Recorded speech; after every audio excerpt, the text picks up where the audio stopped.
Oh great, another one of these crimson forests. Oh.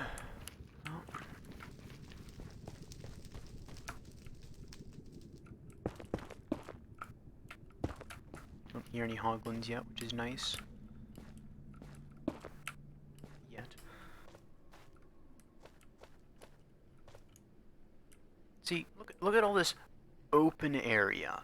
You'd think that, you know, if another fortress were to spawn, it would have an area like this, and there would be an open area and you could see it, but in my world, apparently it just doesn't exist.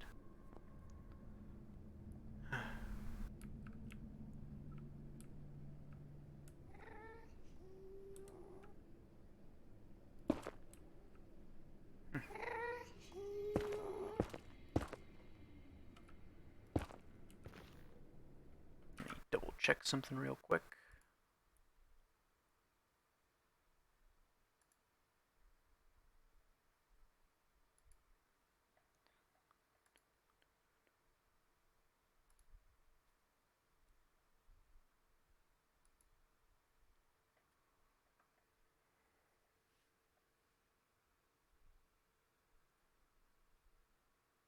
Okay, it seems like the stream cut out for a second there.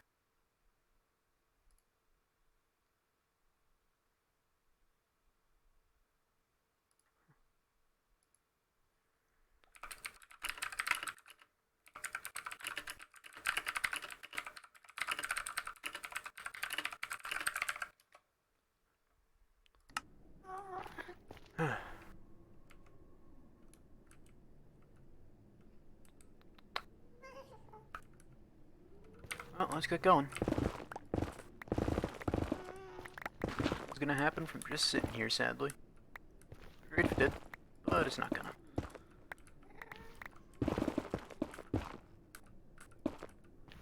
And I'm probably not gonna go back this way, but I do like to just make it in case I do need to come back, so.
Another Soul Sand Valley.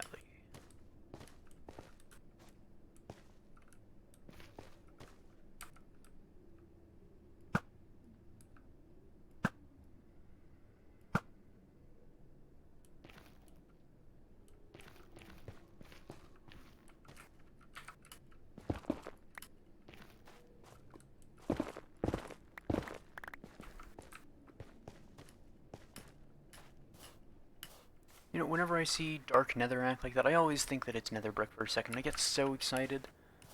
Every single time.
So it looks like they will fight the Hoglins so long as I'm fighting them.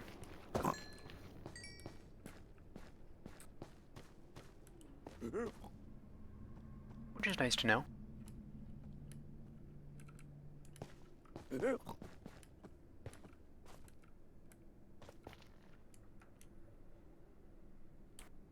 Ghast over there too. Hopefully he doesn't notice me. That'd be great. So it looks like I can continue around there maybe. Try to find something there, or continue through the Soul Sand Valley. We're going around. I am not, I mean, I guess I could just, bridge the gap or ender pearl the gap.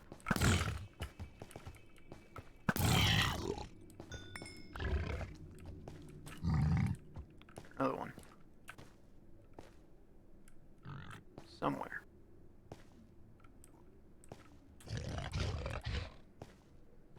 There, it sounds like. Ow. Was not expecting him to be above me. Man, if he had dropped down on me, that would have sucked. Oh, and there's another one. Really?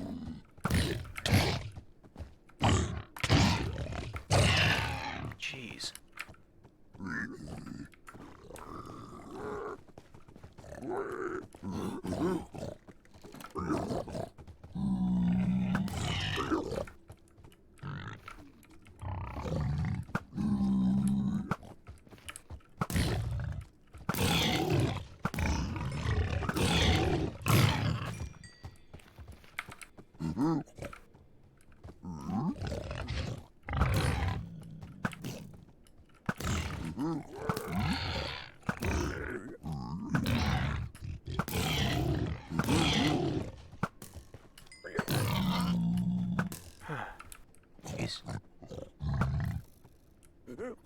6 of them or something. I don't know. There's a lot. Is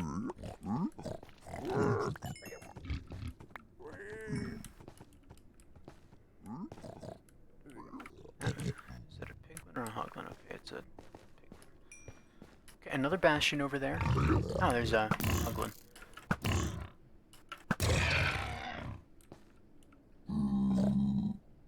So many hoglins, jeez. Zombie piglin there.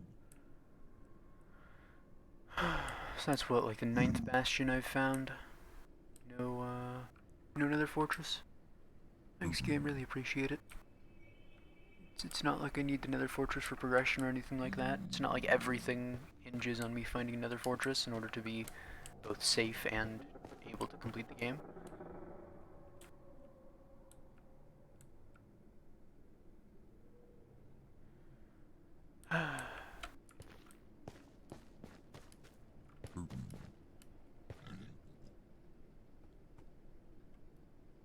Great, now they spawned where I was. Have to be very careful fighting those guys, cause okay, cool. If I had shot one of the piglins there, that would have been the end of me right there. Well, I probably could have just, you know, fire resistance potioned and then jumped into the lava, but still. Oh, jumped right in front of me.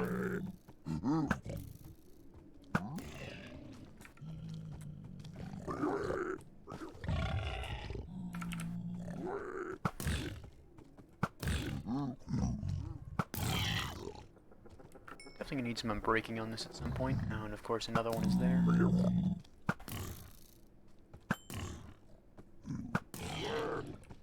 I'm gonna need a power 5 bow in order to actually two-shot them.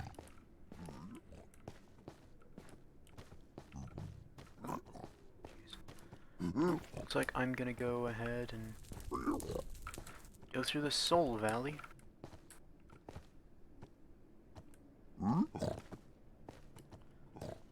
There's less hoglins there. Skeletons, honestly not that bad. Take 2 shots with the bow to kill. They don't actually pose a threat to me, really.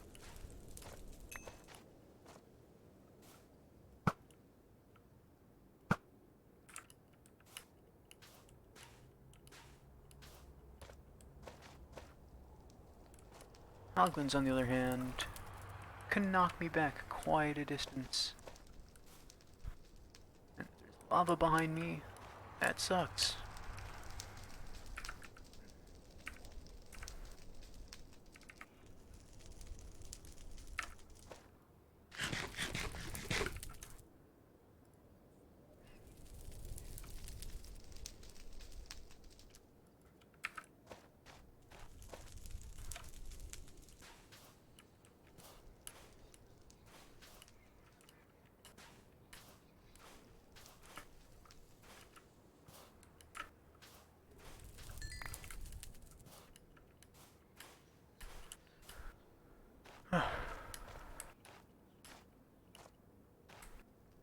If I had a saddle, I would hop right on that strider. But I do not. Is there a way to craft a saddle? Nope. No crafting for the saddle.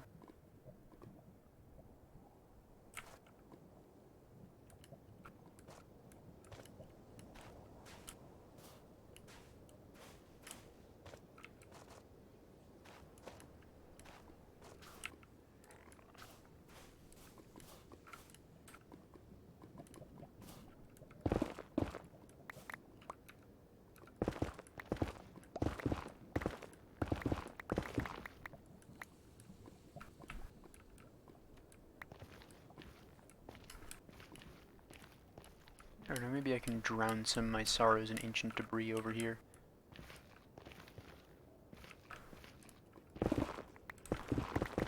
Mining to try and get to the next place. Cool. Wait. Is that nether brick? Oh, please tell me that's nether brick. Please, please tell me that's nether brick. Game, just this once. I have searched long, far.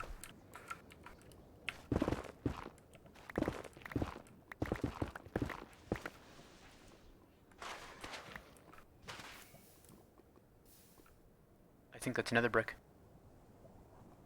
We did it! Well, we haven't done it yet, but close to doing it.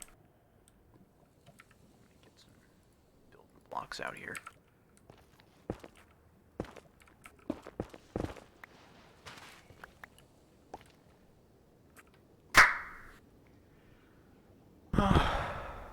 Oh, it has been so long.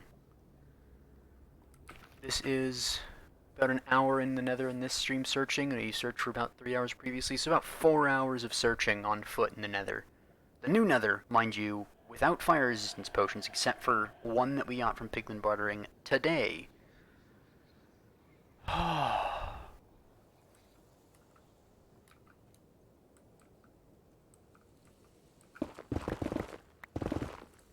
And watch as, like, the series is gonna end here, because I just do something really stupid trying to get over to this fortress, and it's just gonna be, like, the most tragic thing ever.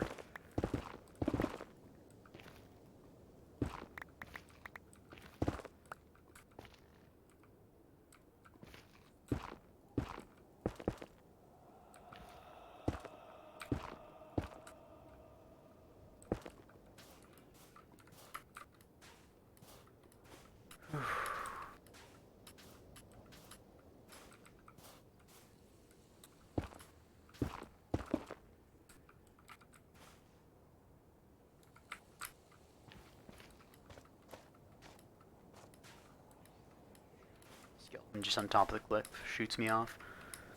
That'd be hilarious.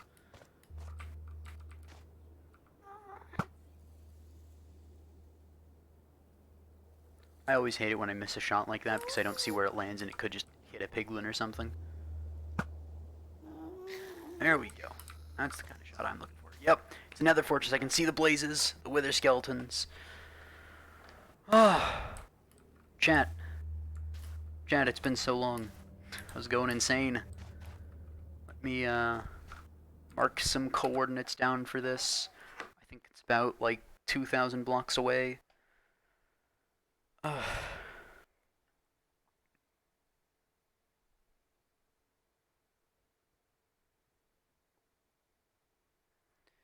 Negative 660 Negative 600. It's not exact, but it's close enough. Chat, thank you for being with me through this, chat. This has been driving me insane trying to find another fortress. Man, if I had had fog back then, like I saw from all the way over there, fog would have covered that up. I would never have seen this. And I've probably passed through this area once, twice, 100 times.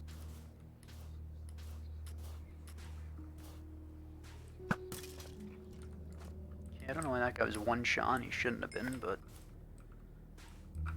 okay.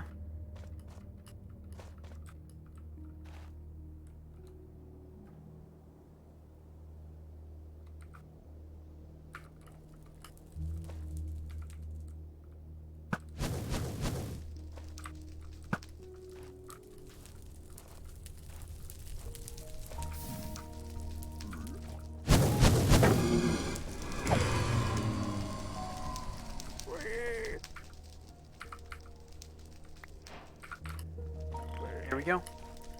Now we need 6 of these to get to the end.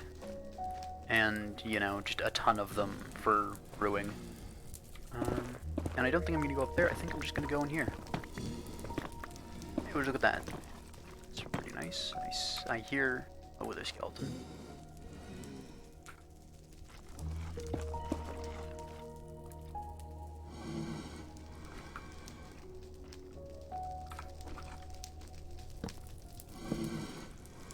Lighting it up so that I can see it from a distance.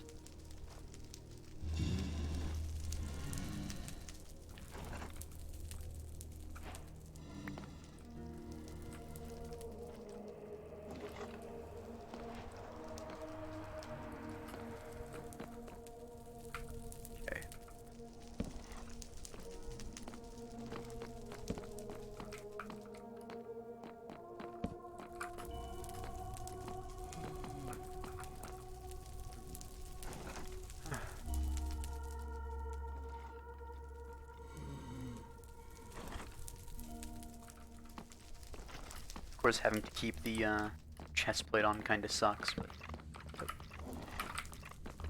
I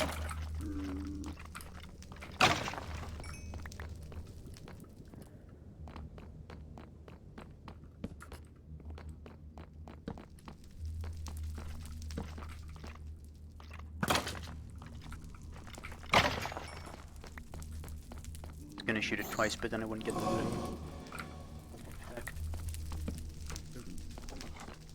Okay.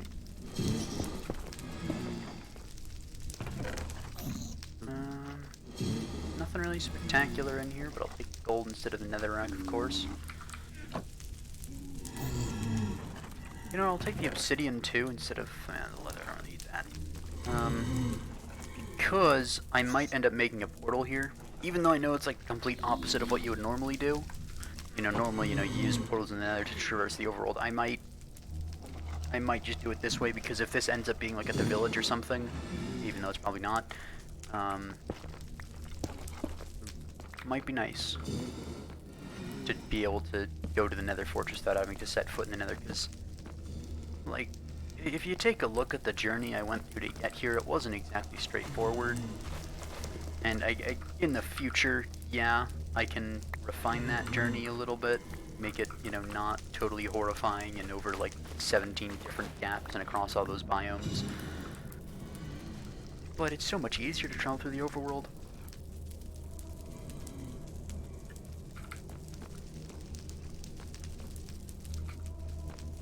And I'm not quite at the level where I can,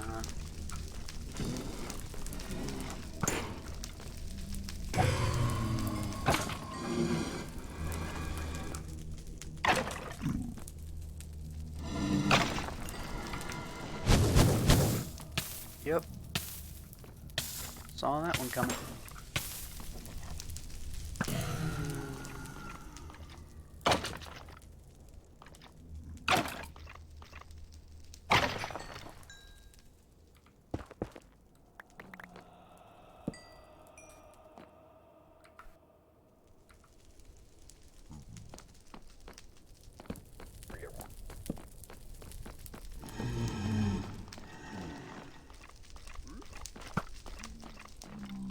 hello? I don't really like that. I'd like it if you didn't just phase arrows through my opponents.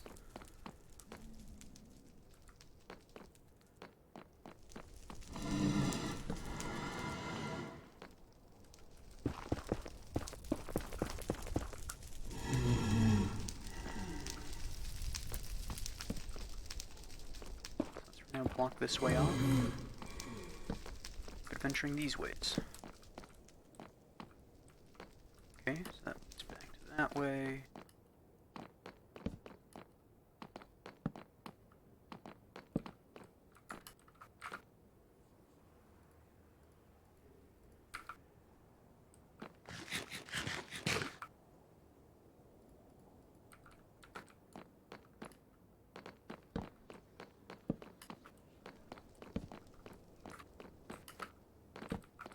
Cool.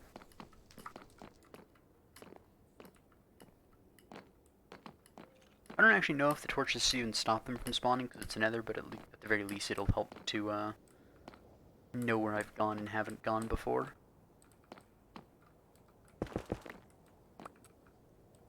Again, let's do it this way. So this way seems to be a little shorter.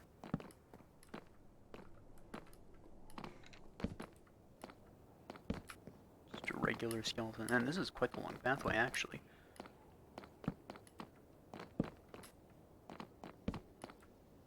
Although this does seem to match quite well with my luck of, you know, it'll take you 5 hours to find anything, but once you do, it's, you know, it's actually not too bad.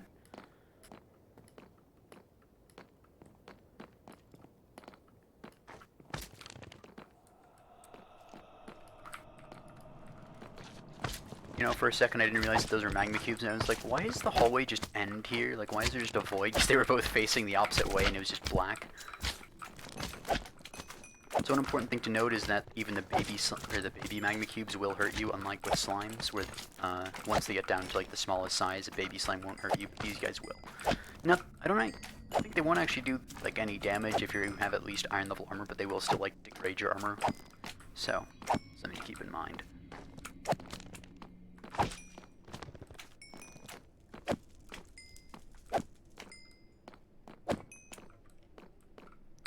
And this is something to keep in my pocket.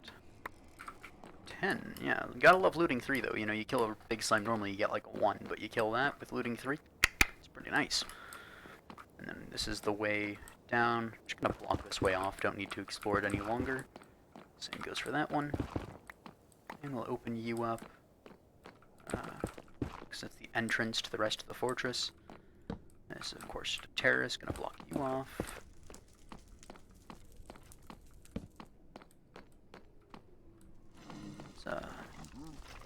It's a thing there. Explore the bottom first. Okay, cool. We've explored the bottom of this first. 5 blaze rods. Not bad. Not bad. I could actually. Okay, I don't have any cobblestone, but if I had cobblestone, I can actually make a brewing stand in here. And I don't have any redstone either. Okay, so I could.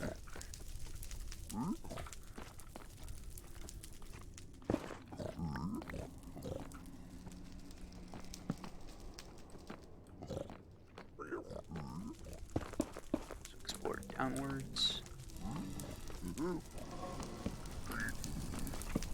Okay, so that is a cross path.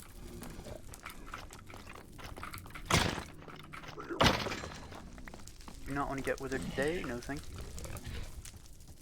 It's a gold sword, not a stone sword. Glad I didn't shoot it.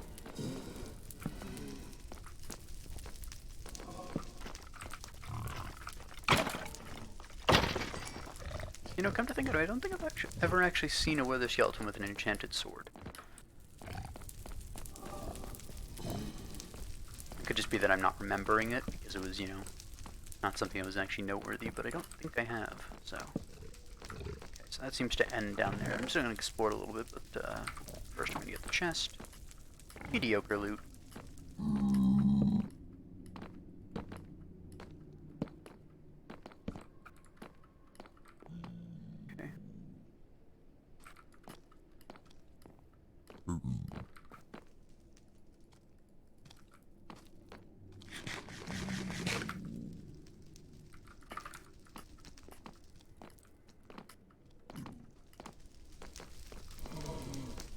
so now we've explored this way. This way I think was some way that I already put up. Oh no, this way is just naturally boarding it up. Okay. So now we just go down here. This is the last remaining place. Cool. Of course. I'll be back. I always come back. That's what I thought. Keep running.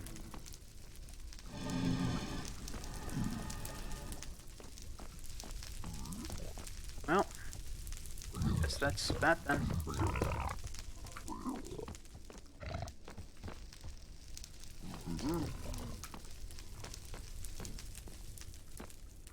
This fortress actually wasn't too great. The loot was mediocre. But you know what? At least it exists. I'll take that much at least. Okay, this is a weird construction. Okay. So... Huh. It's got like 3 different levels here. So we have, you know, we have up here where the entrance is. We go down here once. We go down here twice where there's, you know, lava that's flowing down.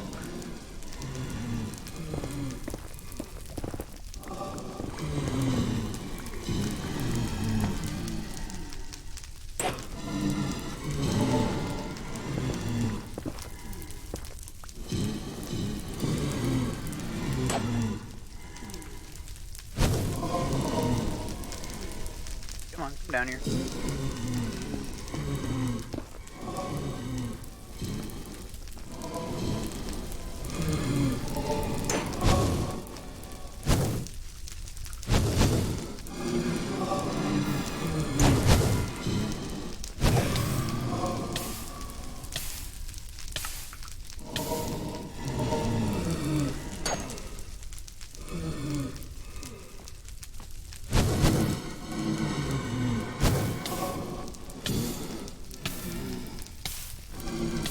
I think I'll go around and fight this the normal way at some point.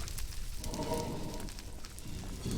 think I'll ever actually be able to kill them from there because they'll just run away.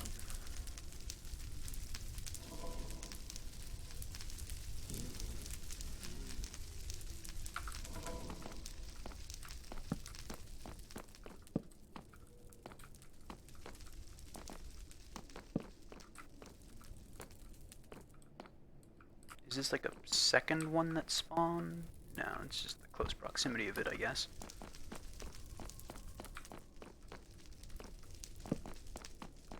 Would be cool if there were like 2 nether fortresses that just spawned like right next to each other.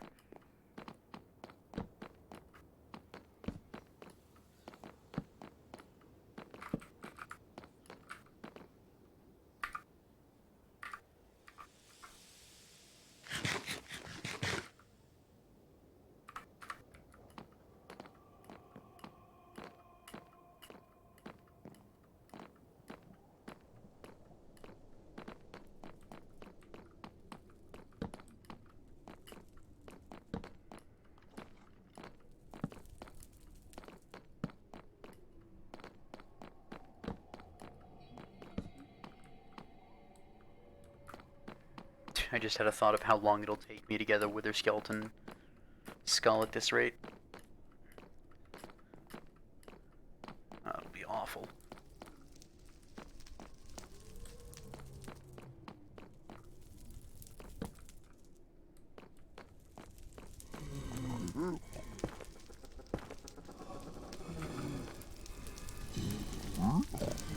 This is so weird. I'm guessing it up there is the spawner. I thought this was the way that would lead to it, but no.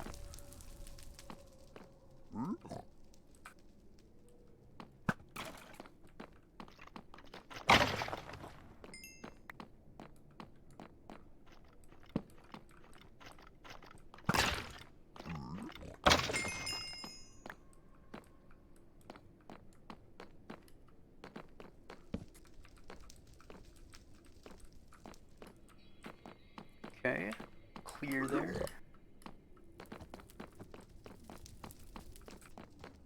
So there's another blaze spawner there.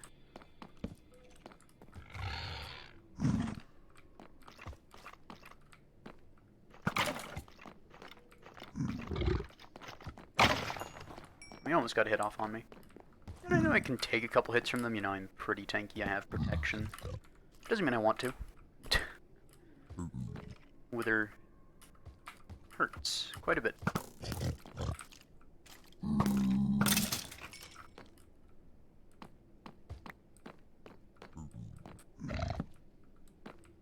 You hear the hoglin?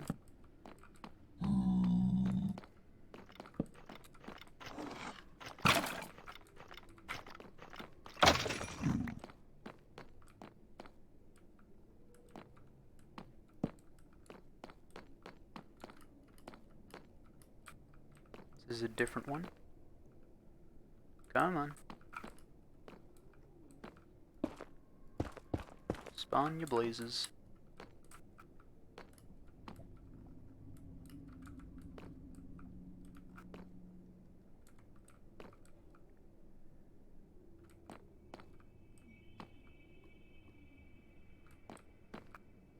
Hmm?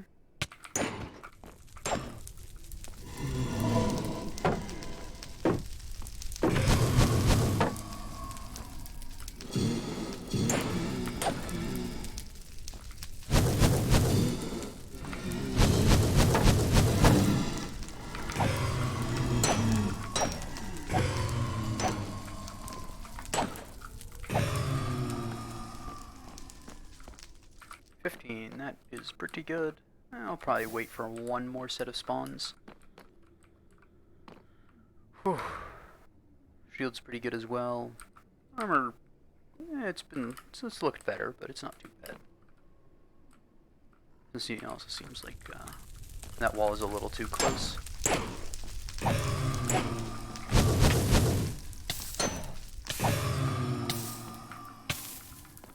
$21.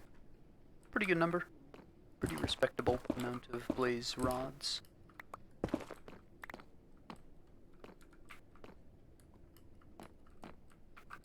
Kinda want more though. I kinda want to leave with at least 30 that I can get like a full stack of blaze powder. Of course it's only spawning them like one at a time and they're dropping like one at a time.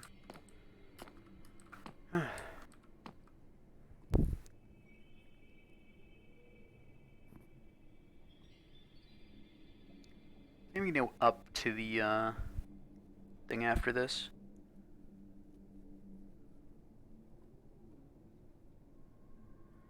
Just to see if that is indeed the same fortress that I was exploring earlier.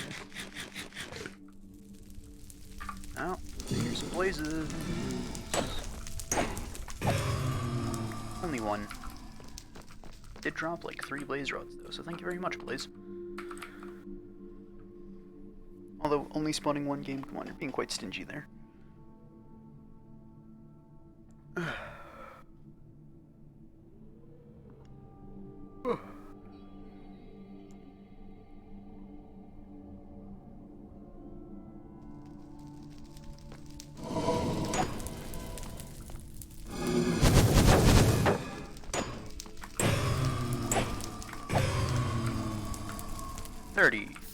I'll take it, and I'll go.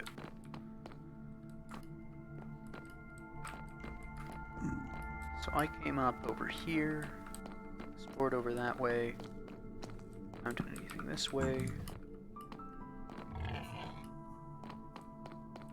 Hoglin retreats, I didn't know that was a sound effect.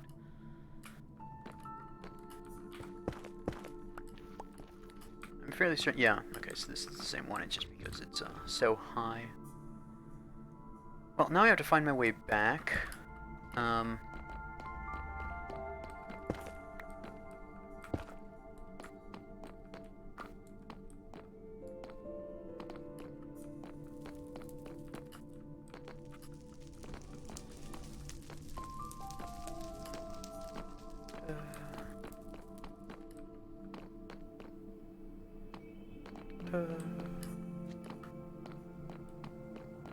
I heard that magma cube.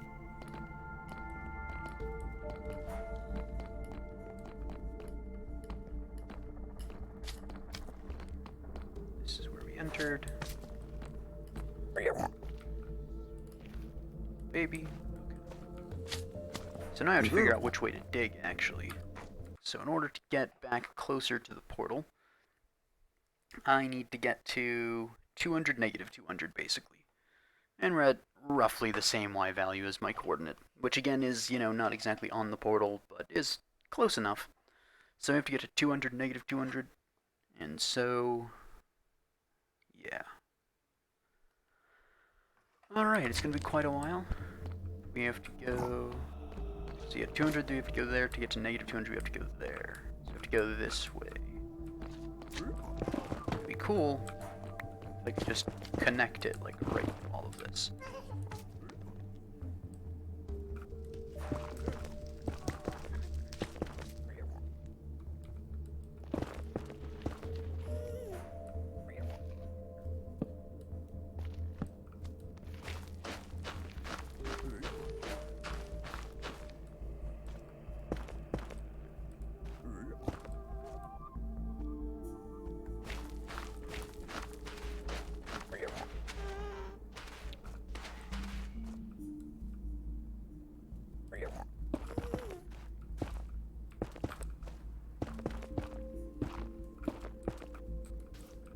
I want to try getting a nice secure pathway all the way to it. That way I can just go down here and not have to worry about the extremely long distance. Which is somewhere around 1,000 blocks, I think. So.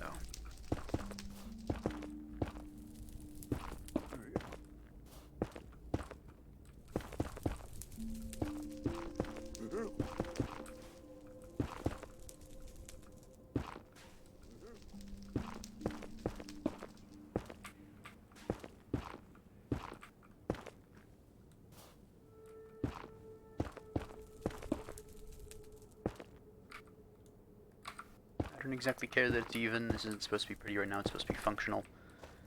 Later on I'll have to go and like ice this over and do all that kind of fun stuff, but for now the path exists. I'm glad I looked down there. So I'm gonna close the coordinates because they take up like half. Okay, that like phased through the wall there, thank you very much.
Quite want to go over the lava, so I think I'll just go this way.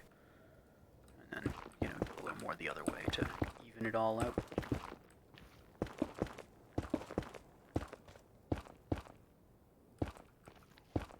It's not a multiplayer server or anything, so I don't have to worry about, like, concealing my nether fortress or anything.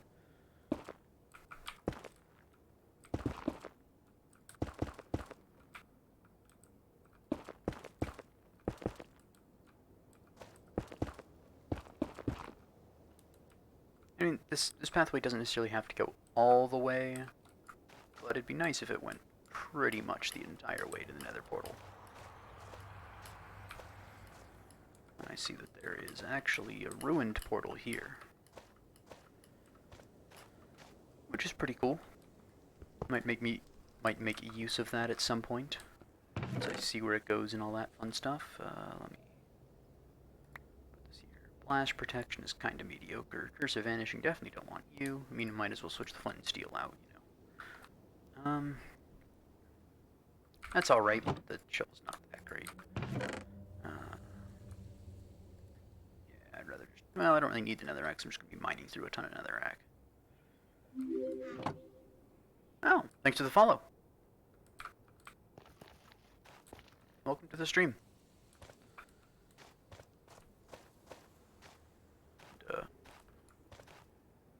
And yeah, if you have any questions about it, feel free to just put them in the chat. I look at the chat pretty frequently, so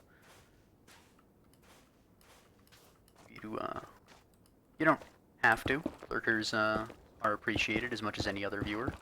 But if you want to chat, you're quite welcome to.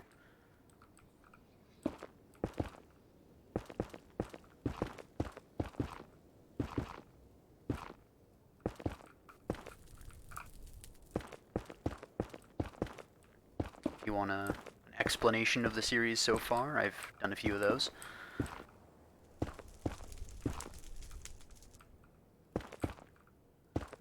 How long have you been playing this world for? Is it new? So this is the 8th stream, 9th stream, something like that. And if you look at the F3 menu, it says local difficulty 3.4, day 86, so I am 86 days into this world. I don't know the exact equation, or how many hours that equates to, but it's maybe about 20 hours into the world, something like that. So it's fairly new, I will say, but it's not, like, super new. Also, I was really hampered because this is basically a pathway to my nether fortress, and I have searched for this nether fortress for 4 hours. It took me so long, I ended up having to I ended up installing Optifine just so I could remove fog from the nether so I could actually see. And that's been a running theme in this series. It took me like an hour of mining to find diamond. No, sorry, an hour and a half of mining, like strip mining, to find diamonds. So it's been progressing pretty slowly, and I've also been pretty safe about it. I'm not trying to be like super fast or anything about this world, so.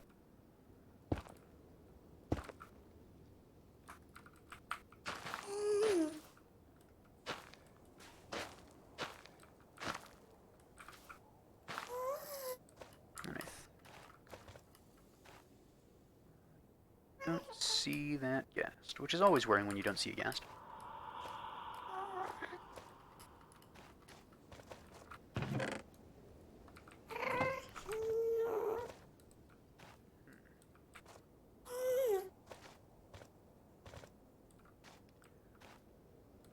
Yeah.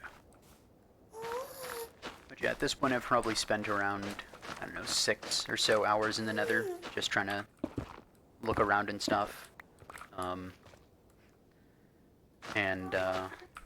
Took me a while. So the world is, I guess it's, yeah, like I said, it's new, but it's not like super new. It just progress has been pretty slow.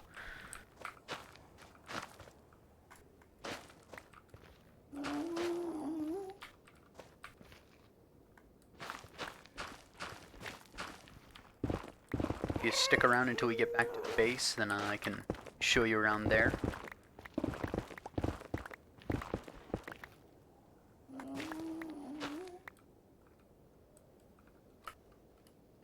It's gonna take forever if I just keep digging this tunnel.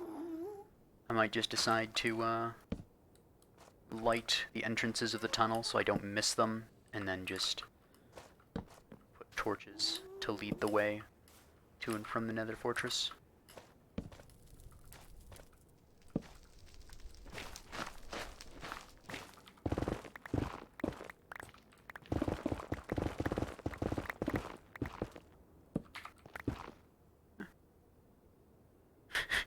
I was very close to quitting. Let me tell you, if you watch the VODs, I was just slowly going insane. Like, I found like 9 bastions. If you need a bastion, I gotcha. But it took me so long to find those. The first day, like the first foray into the nether, was just sort of like going around. So I went and I actually got the 4 biomes achievement really quick because all the biomes were like right by the spawn, the Delta, Crimson Forest, Warp Nightleaf Forest, and of course Nether Wastes, and the Soul Valley. We're all pretty close. Whoops. Let me move those, not next to the, not next to the torches, so that doesn't happen again. But, and then I spent around, it's been 2 hours on Striderback. So I managed to get a saddle from a dungeon chest that I found. So I do have a zombie spawner. It's pretty nice. That's why I have pretty good enchantments on my stuff. If you want to just take a look, Unbreak 3 protection, Unbreak 3 protection, Respiration protection, and then haven't enchanted this yet because I didn't want to bore the stream by constantly grounding out experience. And since I was going to the Nether, I need a gold piece of armor. I got this from a mob drop, so Prompt 3 Unbreak 3 is pretty nice for gold.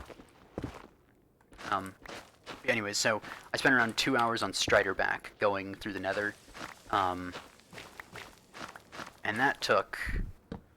Oof. Still didn't find anything. That's where I found a lot of the bastions, but no fortresses. And then I spent another like 2 hours, like an hour yesterday. The stream was 2 hours, but there's a lot of stuff before and after. In the Nether on foot going around. And finally today, finally found it after a further hour of being on foot through the Nether.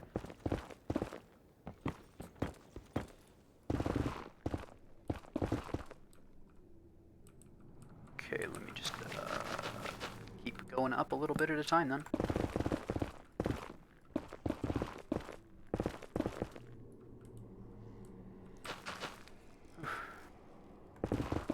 So yeah, we are around. So the Nether portal is roughly at around 200, negative 200, or I think it's 200, negative 200. Yeah, roughly. The Nether fortress is at roughly negative 600, negative 600, so we're about 1,000 blocks away. It's going to take a while to dig this tunnel, but I am not traversing that distance on foot because I want to be able to have a way to go back and forth between the Nether fortress and my Nether portal without having to fight like 15 hoglins, because that's what happened on the way there. Like, I was just going through, 15 is exaggeration, of course, but there were a lot of hoglins. I think it was even maybe this warped or this crimson forest, and I would just kill them, and then I would turn around and they would have just like respawned right behind me. Okay, so how do I want to go about this?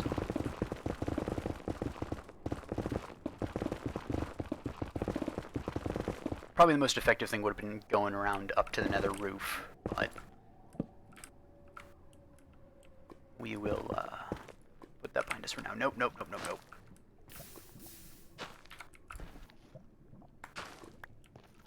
Okay, you are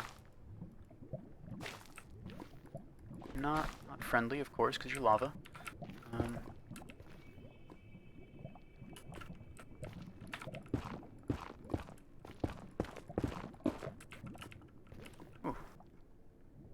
Okay, so it's ceiling lava, not really much I can do about that. I can kind of rearrange it, though.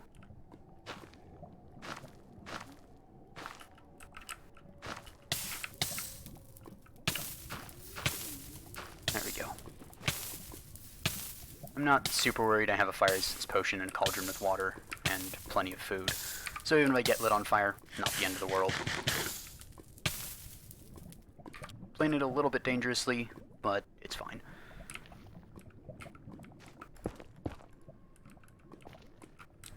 Protection has got your back. Anyways, now that I have arranged it here.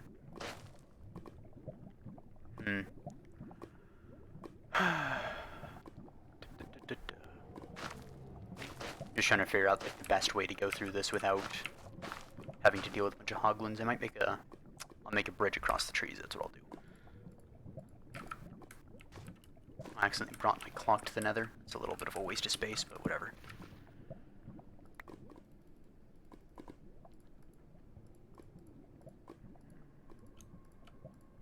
Cool. So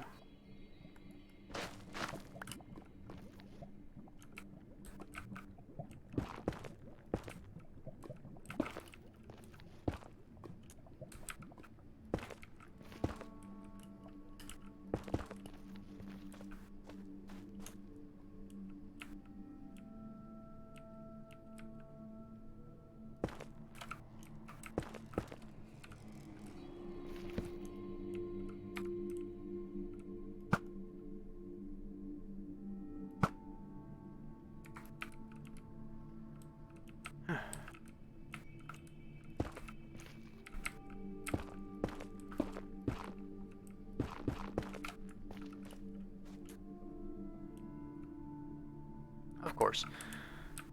As soon as I try to do something, the game is like, you know what, let's just throw a nice little lava lake in your way. I'm sure you won't mind.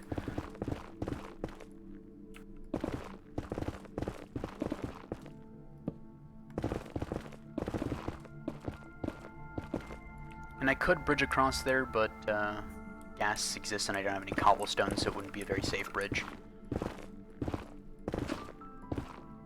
Enchantment on the bow, it's just power 4 infinity. Yeah, my enchantment luck on the bow has been pretty horrible.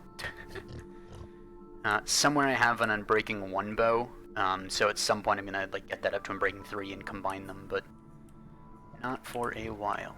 So I hear that Hoglin. He's gonna jump on me at some point, probably. I don't know.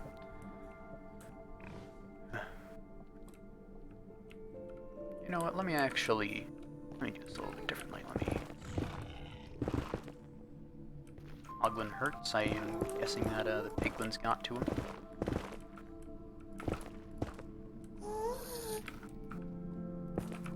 Slightly better. Hey, there we go. Okay. So now we can go this way across the trees. And of course, gonna drop a torch there just to signify that that is the way to go.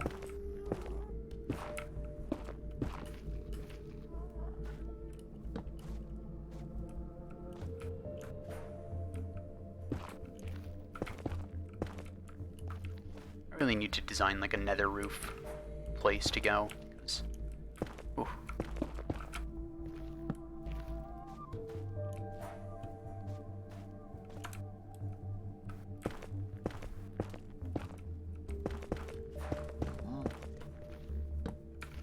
Okay, just a piglin. Cool. It was a hoglin.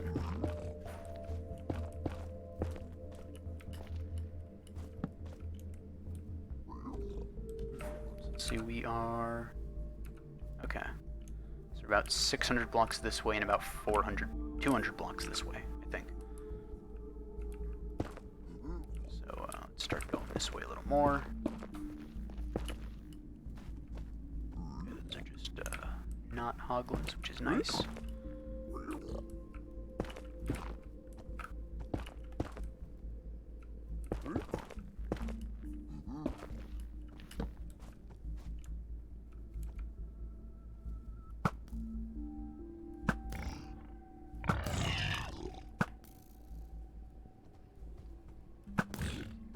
Playing with fire shooting around this zombie piglin.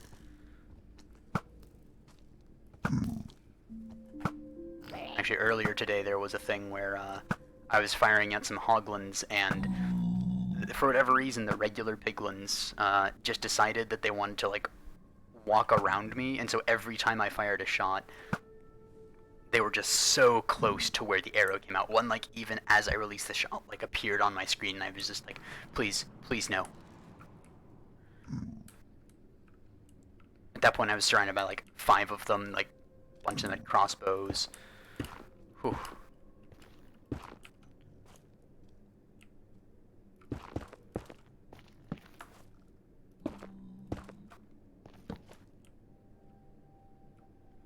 Oh, another bastion.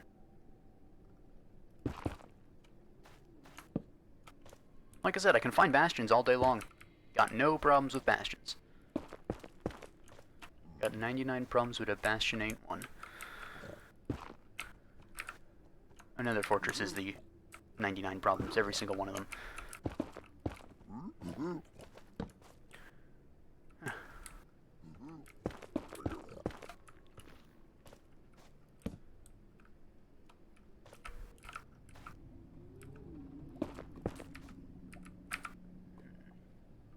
I can throw you for one of you.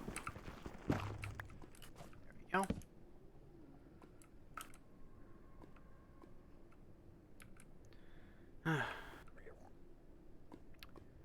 I do have a little strider, so I might make a strider pen at some point and navigate using the lava lakes, but this comes with their own risks, especially if you go through the basalt delta, because the magma cubes don't take fall damage, and because they don't take fall damage, their AI decides that it's okay for them to drop like 60 blocks from the top of the basalt deltas onto your head while you're on a strider. Let me tell you, not fun.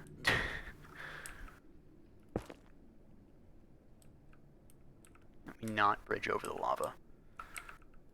at some point I'm going to be on this bridge, and then a gas is going to come by. And that's just going to be a lot of fun. Probably should have gone down to the ground a little sooner, but whatever.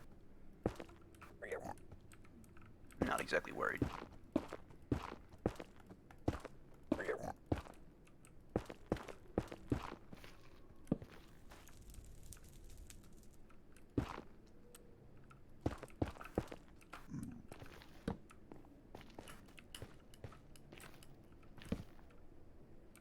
So I need to go... It's about 200 blocks this way and about 600 blocks that way. Well, now we go fast, and then we don't go fast because there's a gap there, of course. Cool. At this point, I really just want to go up. Because I have to traverse this entire room. Yeah, I think I'll do that instead. And this leads actually pretty far up there, actually. This might be easier than I thought, slightly.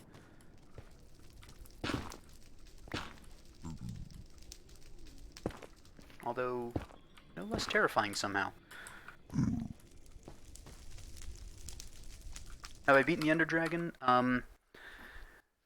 Not in this world, but yes, in previous worlds I have. Although I don't know if I don't recall if I've ever beaten it like in a single player world just on my own. I've beaten it a ton in modded. Beaten it in multiplayer regular. I don't know if I've beaten it in a pure single player world before. And seriously, you don't have to worry about questions. Like, this is a small stream. I'm basically just happy to answer questions. Oh.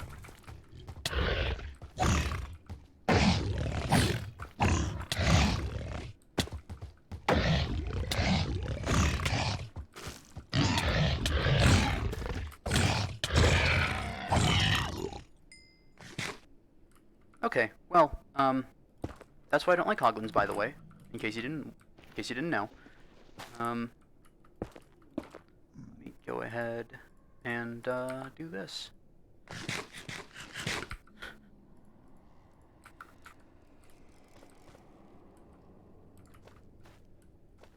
Whew. 3 hearts.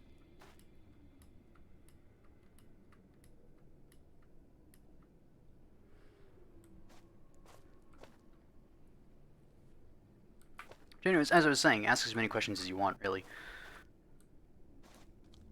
So where did I come up? Up somewhere. Let's see. Armor's doing alright.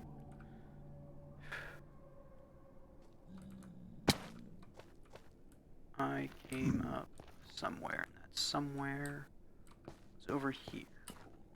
Slap a torch down there. Continue on my way up. Let's,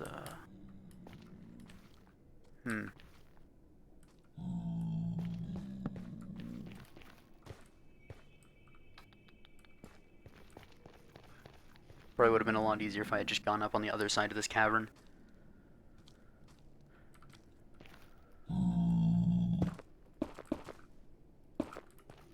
Yeah, it was pretty close. The other probably closest I've been to death was also in the Nether when I accidentally hopped off a strider I was riding right into lava. Luckily I had my cauldron on me and water bucket, but I think I got down to about 3.5 hearts, 4 hearts that time as well. So...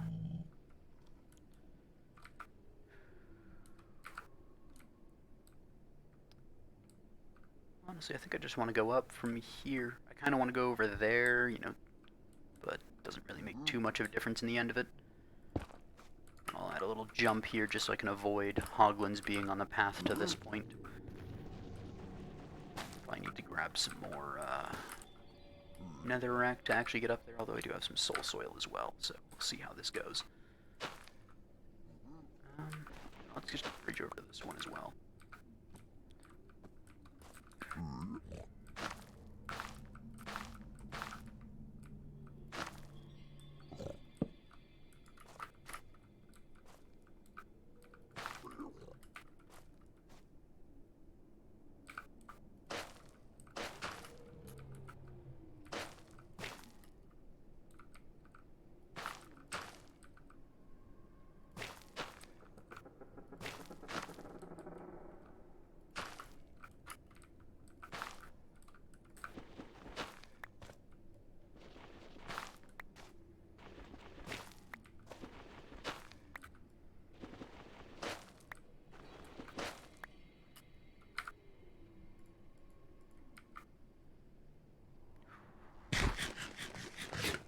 Oh, if I had thrown an ender pearl there. That would have been, not the end, but it would have been hard, so it would have landed all the way down there, and I would have had to go all the way back up the path. Oh. And this is definitely going to get revamped at some point, probably with ladders. But until that point, this is what it is.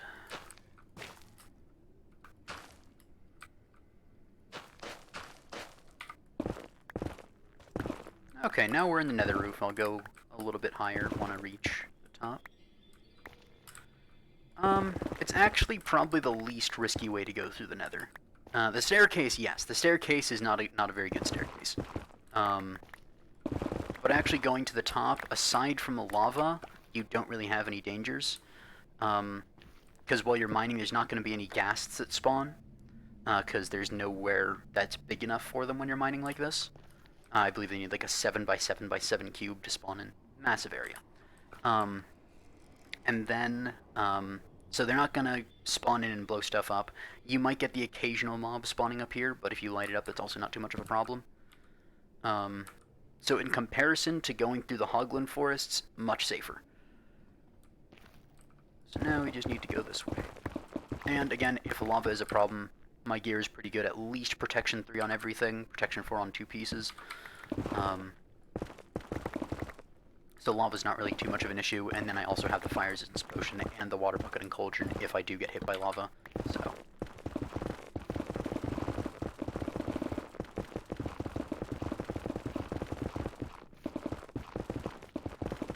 and as well with lava, that's why I'm mining super far back. I'm not like sprinting into the blocks I'm mining, I'm just walking. Stopping as well. This gives like, you know, a few blocks, so if lava spawns here, I can actually just dig a block there, the lava will flow into the block and I'm perfectly fine, so there's actually not really any danger. So long as I keep those few blocks in front of me. And that's also why I dug up super high as well, is that I could be near the bedrock roof, because very, very few areas, if any, actually get to the bedrock roof. So this is going to be all pretty much solid netherrack. All the way until I get to my destination.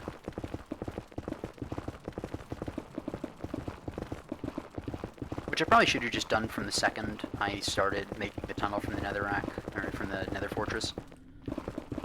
Would have been much better.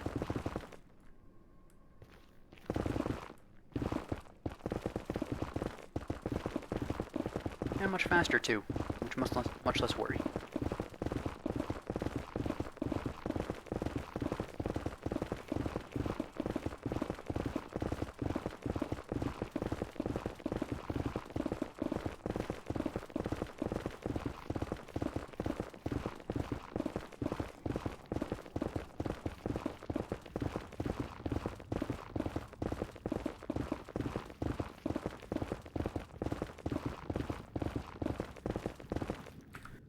Progress.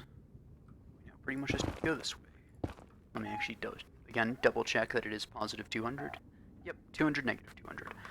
So we just need to go 400 blocks this way now.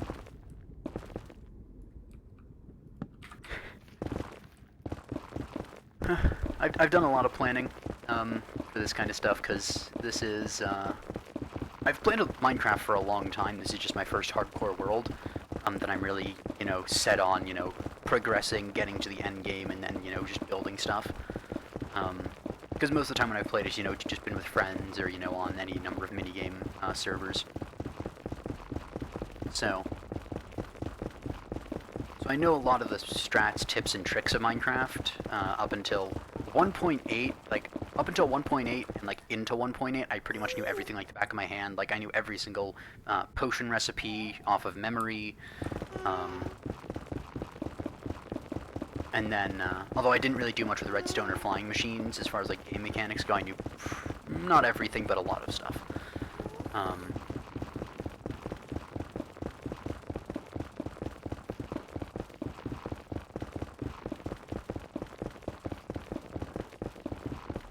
And then I jumped pretty much from 1.8 to 1.16. So there's a lot of new stuff. I've played a little bit in between. My heart. I thought that was a larger drop than it was. But, here we can actually see we're fairly close to the nether portal now. Might even be over it. Not quite. We need to go a little bit further. That's another reason to keep distance, so even if you're at the top of the nether, there's still a chance that stuff will spawn pretty close to nether ceiling, so...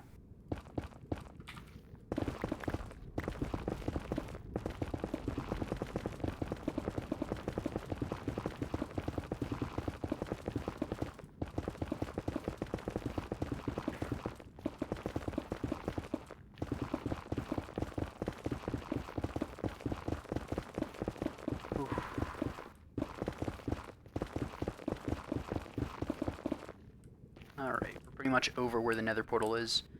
So, well, not quite. So, the coordinates that I have marked are just coordinates near the nether portal. But they're fairly close to it. You know, let me just mine this way.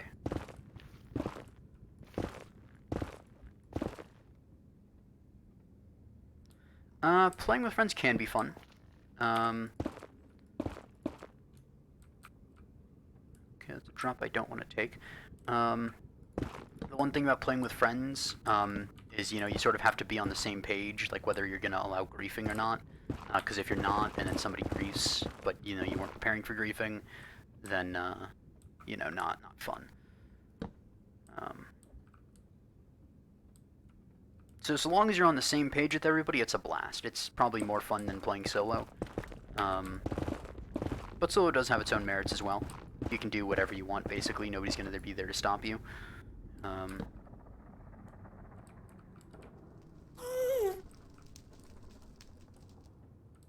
so I am very far above the nether portal. Okay, I think what I'm going to do is I'm going to just pearl down and make a staircase up.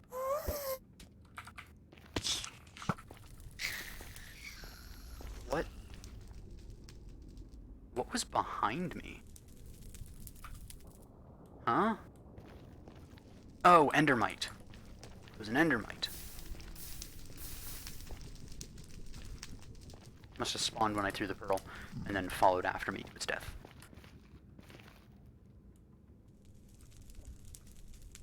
So if I'm not mistaken... So that over there is my strider pen. You can't see it, but there is a strider in there. You can actually kind of see him. He's like moving around right in the corner. Can't catch a break in the nether, am I right? Jeez. Anyways. And now I have... Okay, so I'm up here. Yeah, there I am. Cool. Yeah, let me just make a staircase up. This one I think I'll make sort of a double wide one. Not double wide, but like this.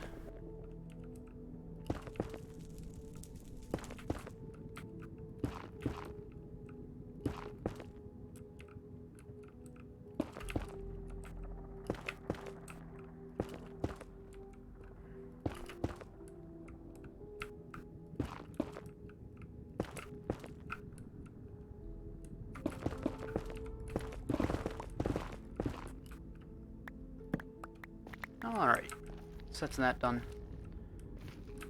That part. And so this will probably be, you know, the start of like my nether hub. Right now I just need to find out where exactly the portal is, or shouldn't be too far away from it.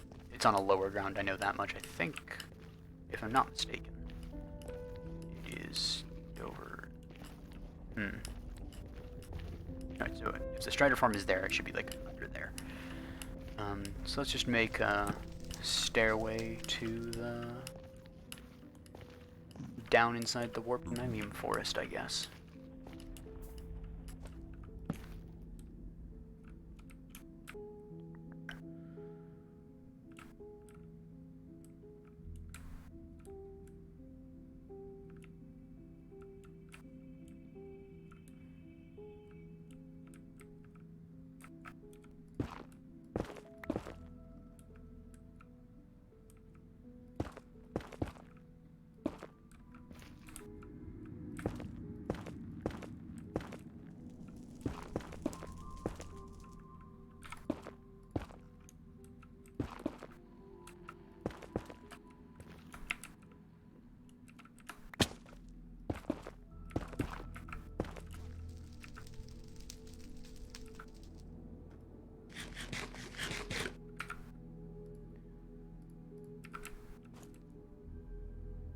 And I think it's just on the other side of this.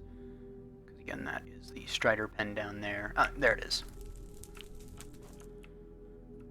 My cobblestone-covered, ghast-proof portal. Because I don't want to get stranded in the nether.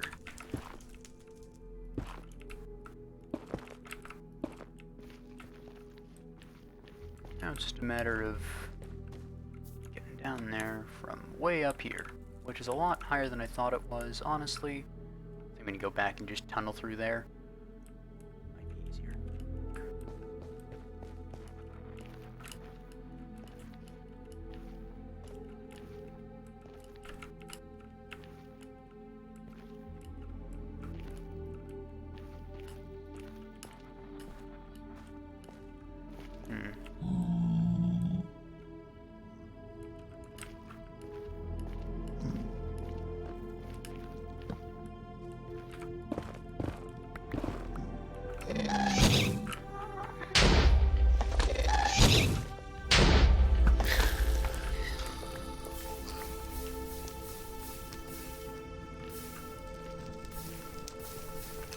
He was trying to help me dig, you know? He's a good friend.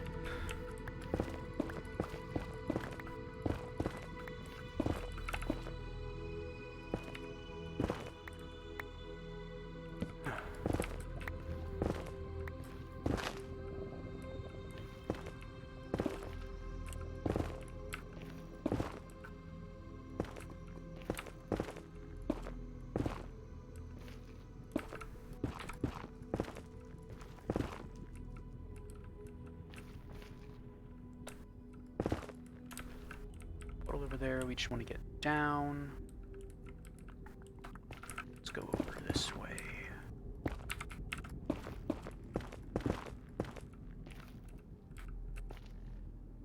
And there's a way down that I made somewhere around here. Ah, there it is. Cool. So now you can just go up here. Through here. Let me just light the way a little bit so that it's more obvious. Block this up so I don't lose track in the future of where the actual path is. And once you're up here, you go up there. Yep. Cool. And it's gonna need a revamp at some point. It's gonna need to be like made entirely out of cobblestone. It's gonna have ladders instead of these staircases, just because I hate gas for burning gas.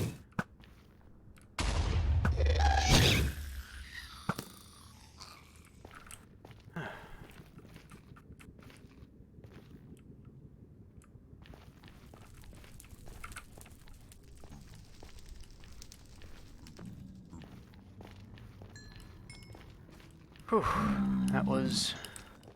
Oh, we finally found a fortress, got a bunch of blaze rods, got some nether wart.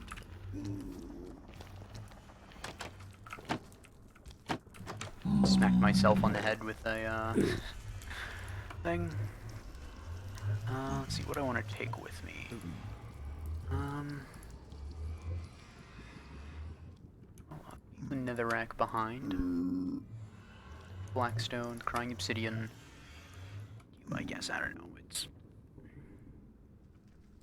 Yeah, I can just come back and get more.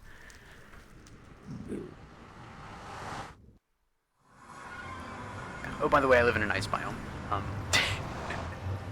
So, yeah, but this is me when there is no fortress. This is the first piece of, Yeah, thanks, I've had a lot of time to practice the bow, but, I do miss more than my fair share as well. So like I average out to a mediocre shot. I'll have some really good shots and I'll have some just like how the heck did you miss that shots. But anyway, so this is the first piece of crying obsidian I got. I got it from piglin bartering, and yeah, it's also me when there's not a fortress.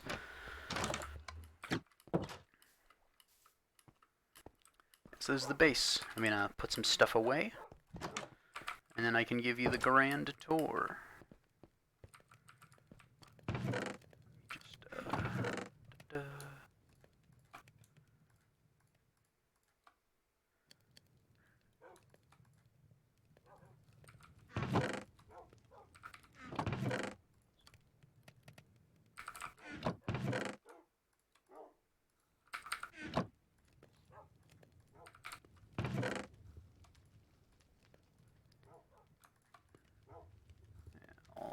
there for now.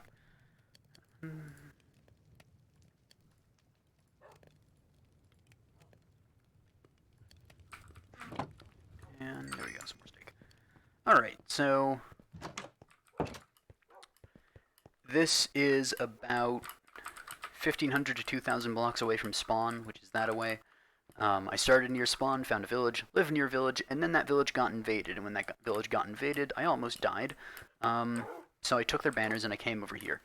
I basically just went and I just searched around for a little while, and I found the iceberg area, and I was like, you know what? I've not lived in an ice biome. Let me try that. Interesting idea, I'll tell you that much. It was very hard to get even this much dirt. Well, not hard, but it was like I had to go so far that way just to get dirt. Sun is setting, so I'll sleep here in a second. But so this is the nether room. You've already seen that. It's going to be decorated at some point.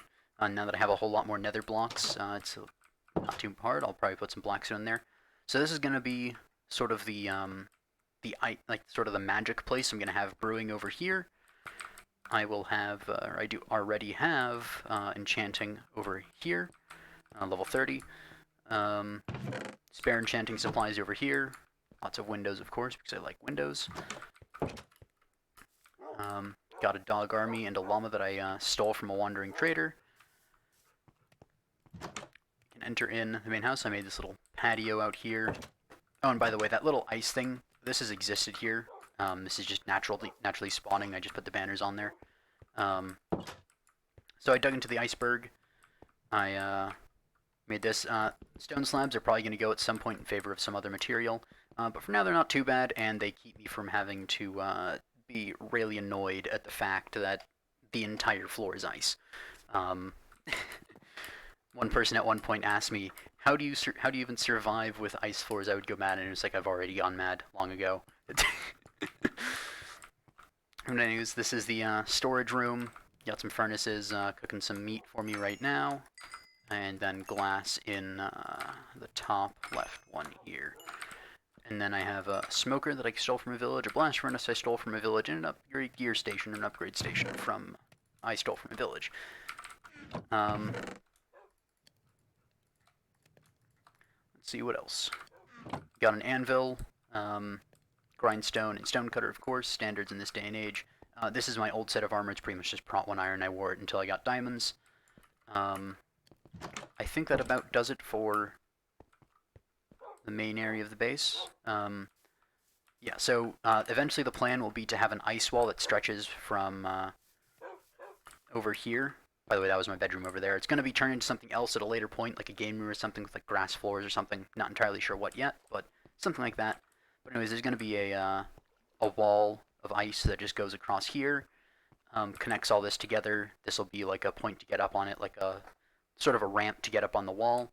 There'll be a dock over on this side, and it'll be a sort of like ice palace, and then like sort of tower and nether room over there. Dock over here. There is a ocean monument over there, which is part of the reason why I chose this location, because so this is going to be sort of my intermediate base, and sort of my grand project for the season. Season for this world, really. I don't know if I'll do a second season, depending on how it all goes and how I feel. But depending on how everything goes, my grand project for this world is to make a bunch of interconnected glass domes. Each has its own biome, so the hub one will be an ocean monument. I'll drain it out, do all that kind of good stuff to it, and put a glass dome around it. And then it'll connect to things. You know, there'll be like a savanna dome and a plains dome, and it'll be all these sort of like interconnected things, probably a nether dome at some point. Then when I'm doming everything, I'll dome this as well. And so this will be a sort of like the entry point for it, and it'll connect under the water. I'm also very tempted to include a little planetarium inside the ocean monuments so that they can be the guardians of the galaxy. But I don't know if you in the chat will kill me for that, so we'll see how far I can take the puns. But that's pretty much the tour of the base right now. It's not much. It's a whole lot of dreams and aspirations, but it's not much right now. and then this is going to take us over to the mainland. This is just a little ice bridge I made just to speed things up a little bit. At some point I'm going to put a roof over it to make it that much faster. Any questions about anything so far on that?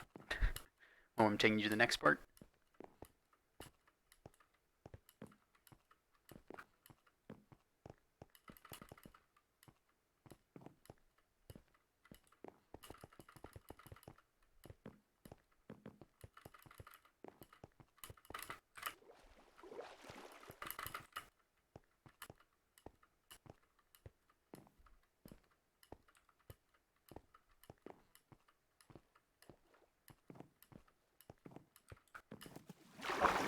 Darn.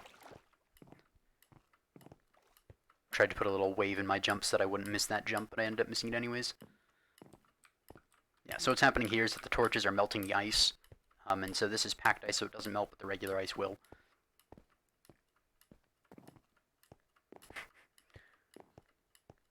Yeah, the only thing I can do is hope that it turns out right, because I'm not really a builder. So I haven't done a whole lot of big building projects, and that's what I sort of wanted to do with this. I basically just said, you know what, I feel like playing Minecraft. I've seen a lot of people playing Minecraft again, I'm going to give it a try. Or rather, go back and do it. And then I figured, you know, I've never really done much building, so I'm gonna go and I'm gonna build in this. Might as well make it a hardcore world while I'm at it, and then I might as well stream. And if anybody wants to watch, y'all are welcome to watch, to chat, you know, come along. All that good stuff. Anyways, so this is the village. Not ready to breed yet because I haven't spent 5 minutes in the overworld. But so this village is like the third village I found, but it's the closest to my new base. At some point, there's going to be a villager breeder somewhere that actually allows me to do stuff. I think all the villagers are like in these holes around the village or dead from zombies, but you know. Anyways, so not too much to see in the village, but over here is probably one of the best parts about this world so far in terms of like luck and things that really progressed me very far. Not in terms of design or anything like that. This is a zombie spawner that I found. It's the second spawner I found. I found a regular spider spawner earlier. Although that's at the old base, about 1,000 blocks away. Let me turn down the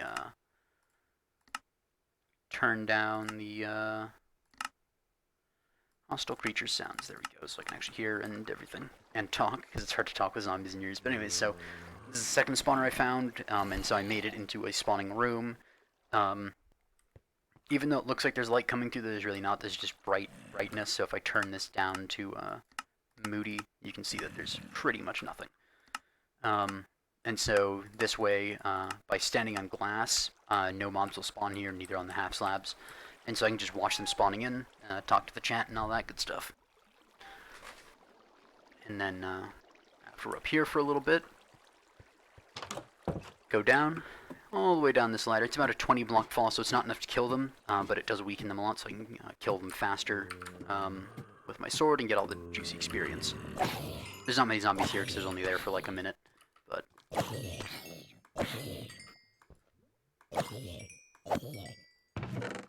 So I've gotten a lot of rotten flesh from this, quite a bit of gear as well. Hey, that's like another gold chestplate from this thing. Unbreaking 3, you know what, I'll take that. I think my chestplate already has Unbreaking 3, the gold one anyways. And then this just goes around so you can get the experience from the hoppers.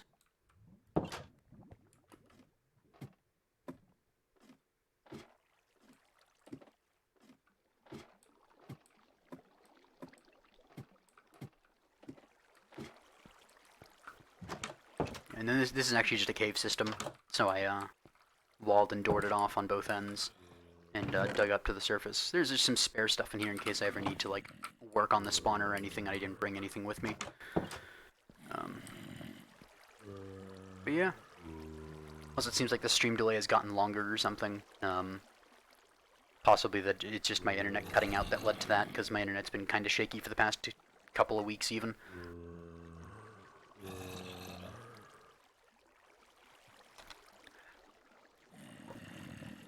Yeah. We've also found 2 buried treasure chests. There's a lot of the ocean ruins, of course, around me, and I'm living in the ice spikes biome, or the iceberg biome. So, yeah. And we've got 2 Hearts of the Sea. Of course, no Nautilus shells. Haven't really been hunting the drowned form or fishing very much. Um, that might actually be something I set up here, like above the surface. I might set up a fishing area that's like nice and secure. That way I can, of course, fish and then also farm zombies as well, and then get experience through that.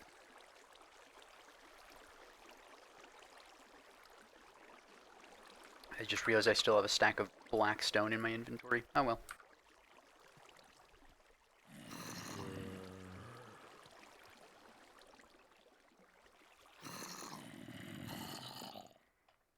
Yeah, my streams aren't super consistent because I more just stream whenever I get the chance to stream uninterrupted. When I know when I know the other people in the house are busy and all that. Because I'm home with family for the COVID-19 season. Um, so just when I know there's not going to be interruptions, then I'll stream. But I think I might stream tomorrow at around early afternoon Central Time, so maybe like 2 or 3 or so. Um, my streams aren't usually super long. 3-hour stream like it is now is about the standard.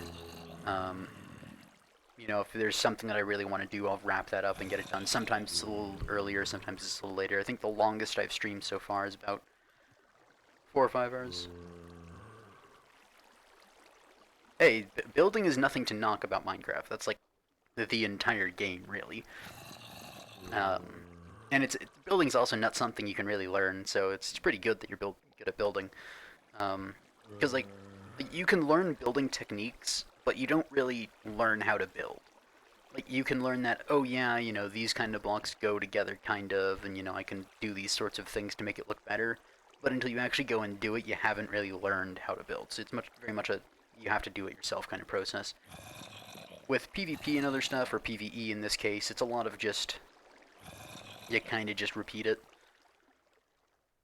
Um, I'm also quite new to the whole 1.9 post PvP, where you know you have to wait between your swings, and that's gotten me pretty close to death a couple times when I really shouldn't have. Like in that Hoglin fight, I probably could have survived a whole lot better if I had managed my shielding and hitting correctly, but.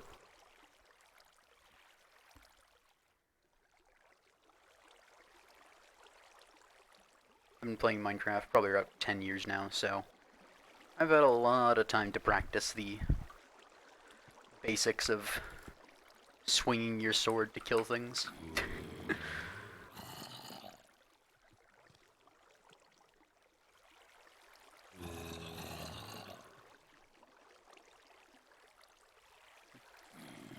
Oh, I just realized this entire time that the chat box hasn't been appearing on stream.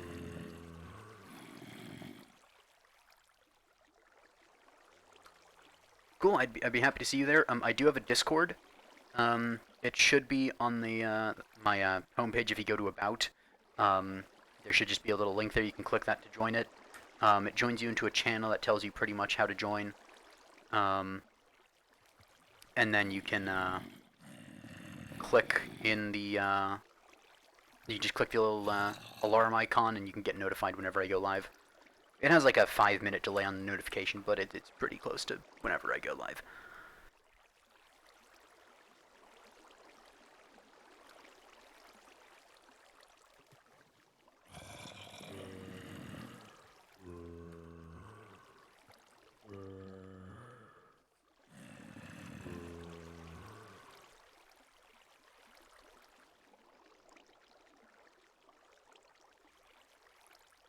Jeff, it's not, let's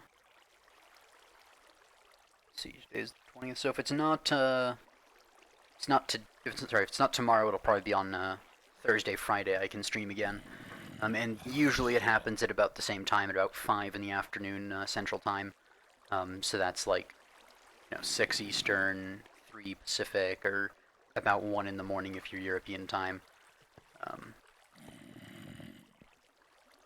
And I know European has like multiple time zones, but like if you're in Europe, it's about 1 a.m. But anyways, so stream it around that time. Of course, I'm not following a strict schedule. It's just sort of whenever I, you know, feel like streaming. whenever I feel really down to play and like actually stream well, then I'll hop on, stream a little bit.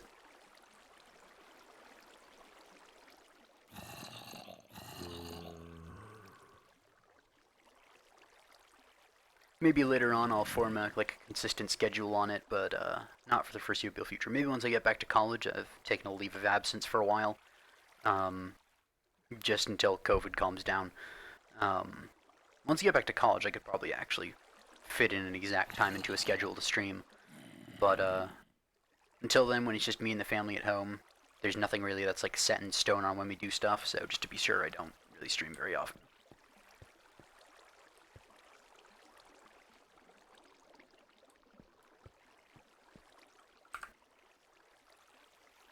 Hey, I assume you're Death Czar then? Cool. You do have control over your nickname if you want to change your nickname. You don't have to, but that's an option. I gave everybody the power to change their own nickname. Of course, do try to keep it family friendly. I want to keep the Discord server open to everybody. But as long as it's not too bad, good. Oh, entity cramming.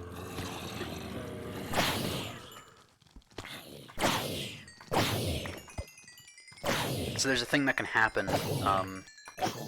when when too many mobs are in one place, they will start to just sort of the game pretty much just says that's not allowed and just starts doing damage to them until there's less entities in one place, and that's called entity cramming. So, hey, that's like the 4th iron ingot I've gotten from this farm. Protection 2, leather tunic. I almost have a full set of leather. Another carrot. Cool.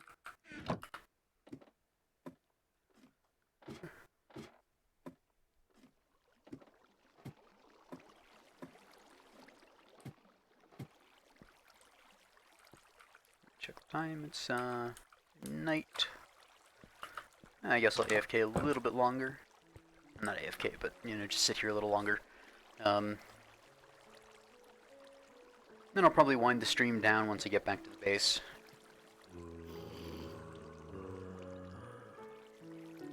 It's a full iron zombie. The difficulty's rising, so as the game progresses, the difficulty increases. You can see the local difficulty now is 3.78. I believe hard mode starts at 3 or something like that. And so as you progress, the mobs get a little more armor. I think they hit a little harder. I'm not entirely sure on that, so...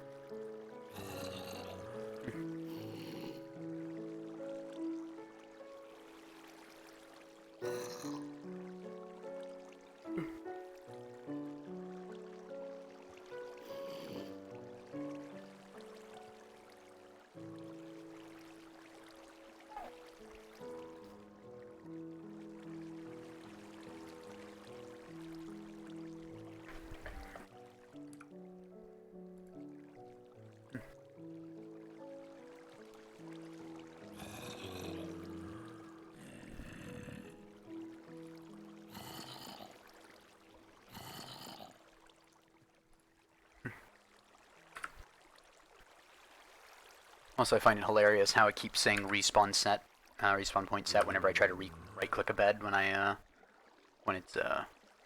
you right-click a bed. But the thing is, it's hardcore mode, so respawn point doesn't even matter.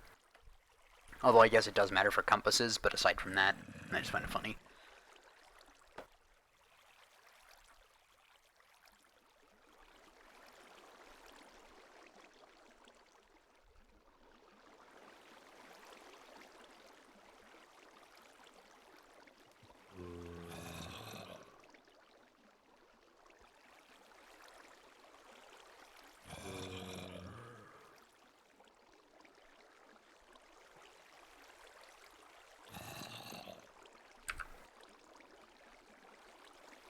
Looks like it's gonna be morning pretty soon, so I'll head down and kill the rest of the zombies. I have a lot of rotten flesh on me for some reason. Yes, I must picked it up accidentally.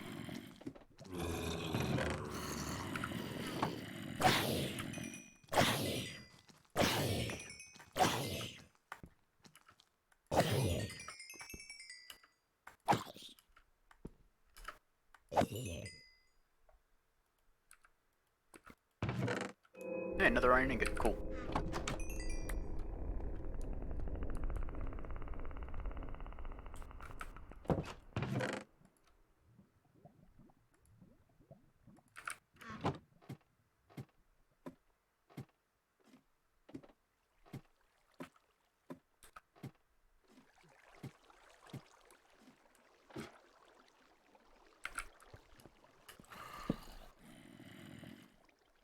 It's like right before morning, so don't really need to sleep, but why not? Make sure it's day when I actually go out there. There'll probably be like a creeper or something that spawned them up there, so I gotta be slightly careful, but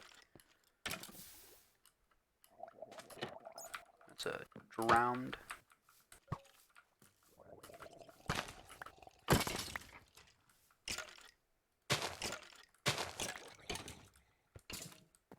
Eh.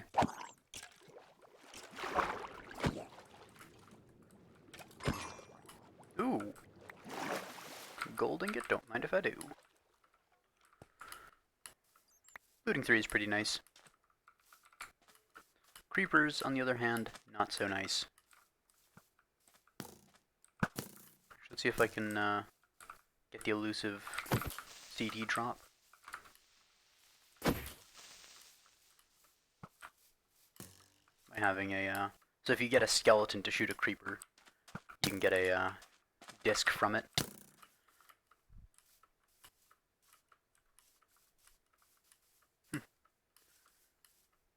Yeah, that's one of the parts I like about being a small streamer is that I don't have to feel guilty about like missing people in the chat or anything like that. Cause I've seen that a lot in like big channels. Yes, we did it. We have to kill this guy now. Thank you for your service, much appreciated. But you gotta die now. But yeah, it's one of the parts I like about being a small streamer is that I can actually look at the chat. Although I was kind of focused on the creeper there, but like I get a lot more time just look at the chat and look at every individual message rather than just being overwhelmed by a sea of people. Like I don't fault the big streamers, you know, there's not exactly much you can do when you have 1,000 people all trying to get your attention, but it is nice to be able to, and even for me it's nice to be small because then I can, you know, talk with everybody. But yeah, let's see what we got. Wait disc. Let's go ahead and make a jukebox. The best use of a diamond ever, by the way.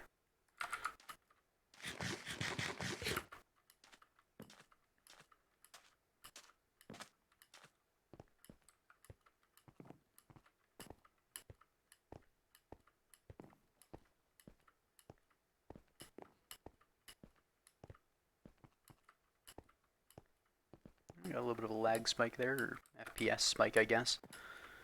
Loading all these chunks. I might actually have to get rid of Optifine, because it seems that once I added Optifine, it started messing with the system a little bit. Made it less optimized somehow. Although it might just be in the, just inside of the ice biome is what it seems like, but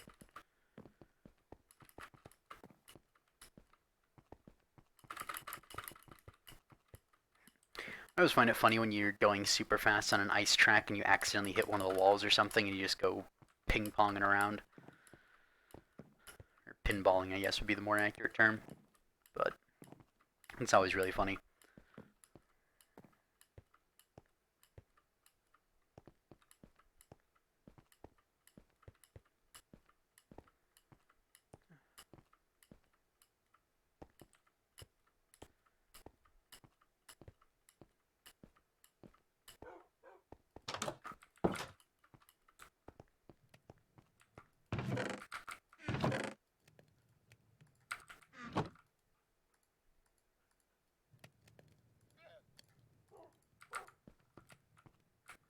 Yeah, let's put it in this room.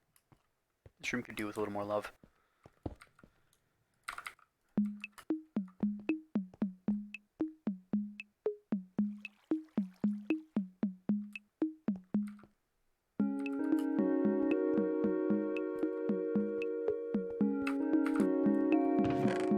I actually have a couple of these from a dungeon, but whenever you actually manage to get the whole skeleton killing a creeper thing, it's really nice.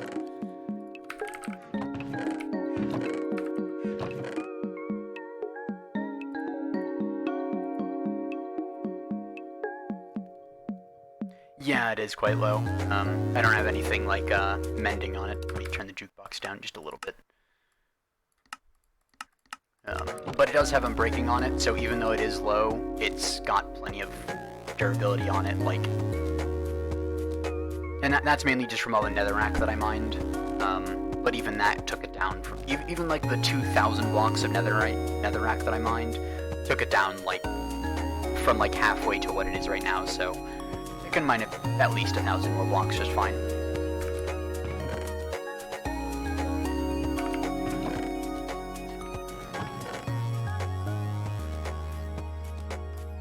I actually start making a little brewing area. I don't actually think I have any glowstone. Oh, whatever.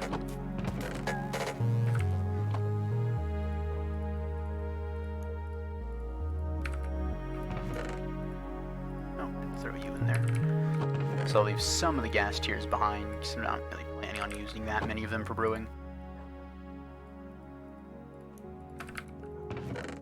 We also get a little bit of redstone.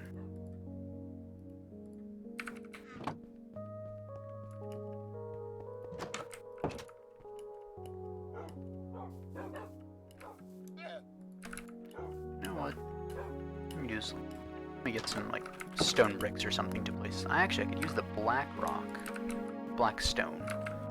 Can you cut black stone? Oh, you can. So all the options okay. I kind of like these. I'll make a few of these.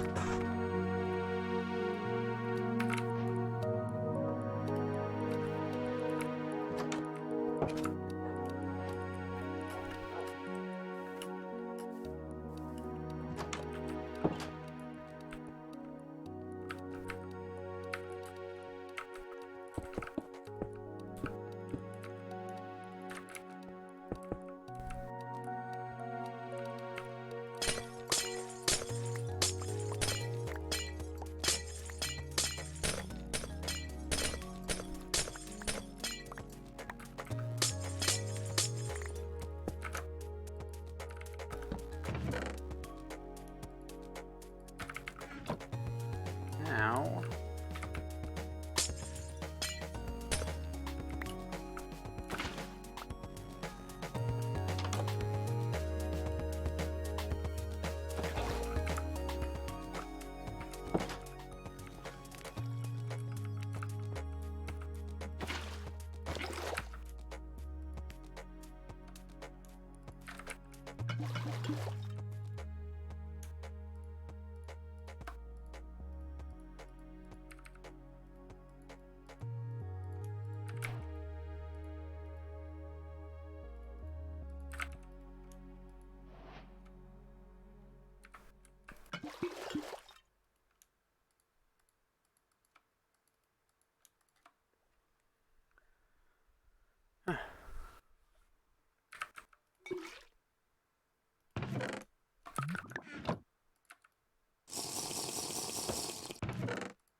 fire resistance, and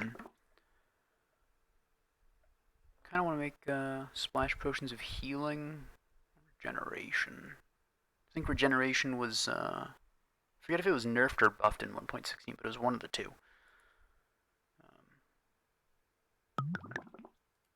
Let's go with healing. Fire resistance, and then we can break you down, make it longer. And there we go. I want to keep at least one more redstone on me.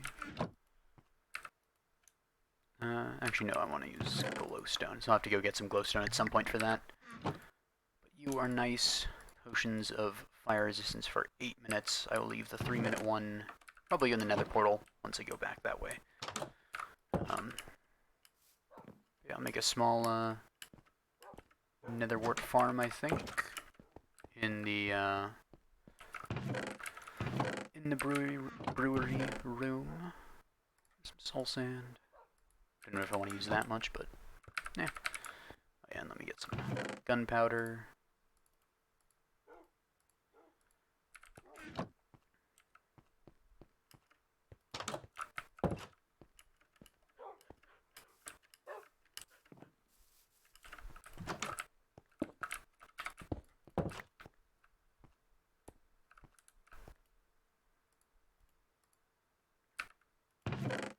Can always improve them to instant health too later on.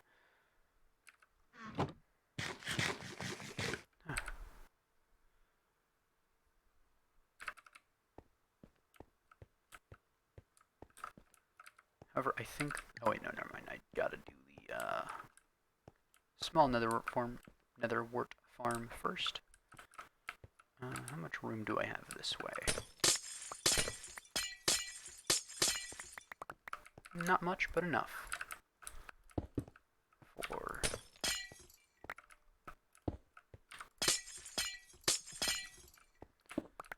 just a few pieces of netherwort.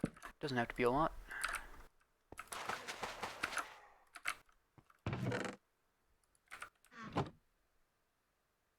Oh, right. There probably are, because I remember using glowstone on this one. And I would never go to the nether without at least getting glowstone when I first go. Also, let me sleep, because I do believe that mobs can spawn on the ice, and, well, I don't want to have to deal with a ton of mobs. Let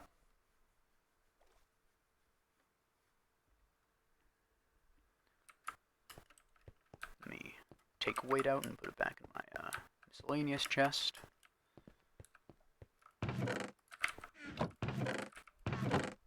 There we go.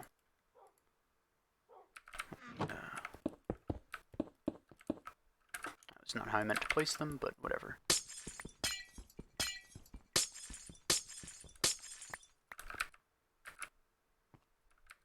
I think I should have gotten one more from that. Oh well. I thought Fortune guaranteed that you get 4 from every single glowstone. Oh well.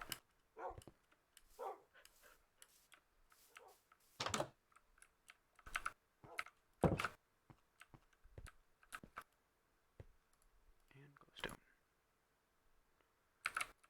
There we go.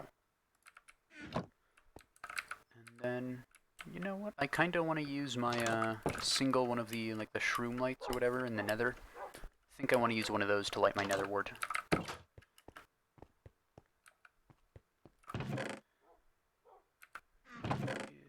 it is, shroom light.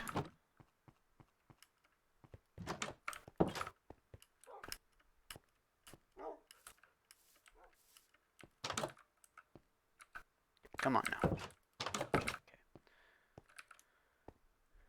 And can I take out you? I can. There we go.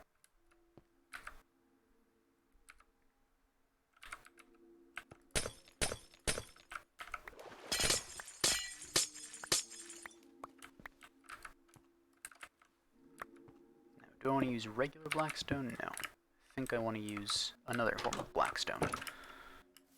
And I might even make the entire floor of, like, the magic section of my base out of blackstone. I think that'll look pretty nice. Do I have any more blackstone? I do. I do indeed. A little basalt as well. I don't actually like the look of basalt as much, though. Maybe there's something in the thing in the stone cutter that make them better. Still. Let's can I undo this? No, I can't make it that. So let's just go moderately with this, and let's get a few chisel pieces for centerpieces of places.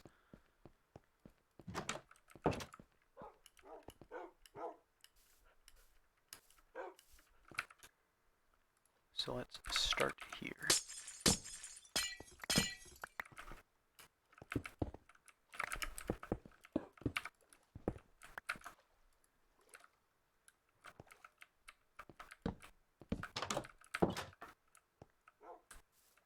I think it looks pretty nice. I'll change this. I don't have that many right now, though. Let me change you to chiseled. Oh, yeah, it has a little pig snout on it.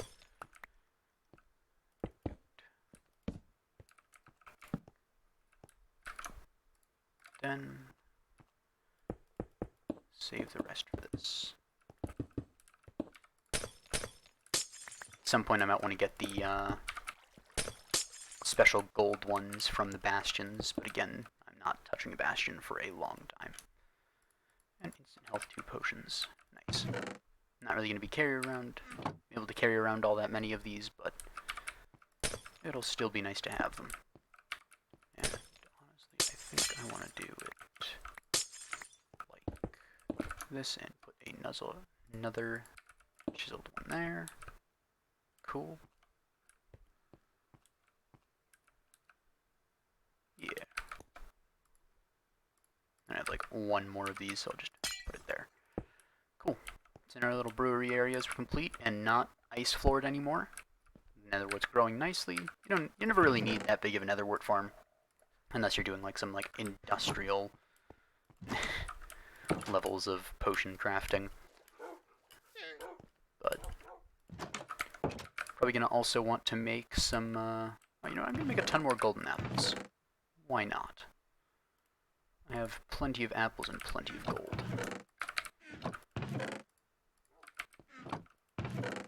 Continue putting all this stuff up, and then put that up. And now we'll make it golden apples.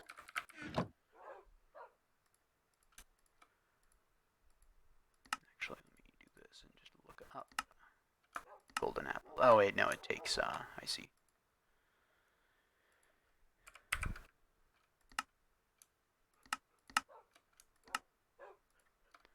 I see, so it takes golden ingots in this version. Okay. That's fine. I can make 2 of them. I remember at one point they took nuggets, I don't know when that was, but yeah, whatever. Minecraft boomer.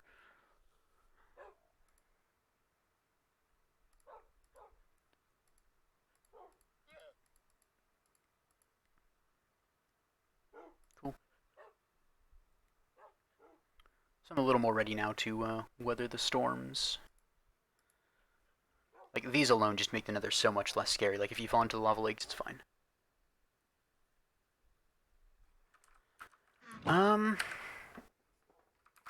College is what you make of it. And I know that's a pretty popular saying, but it's because it's true.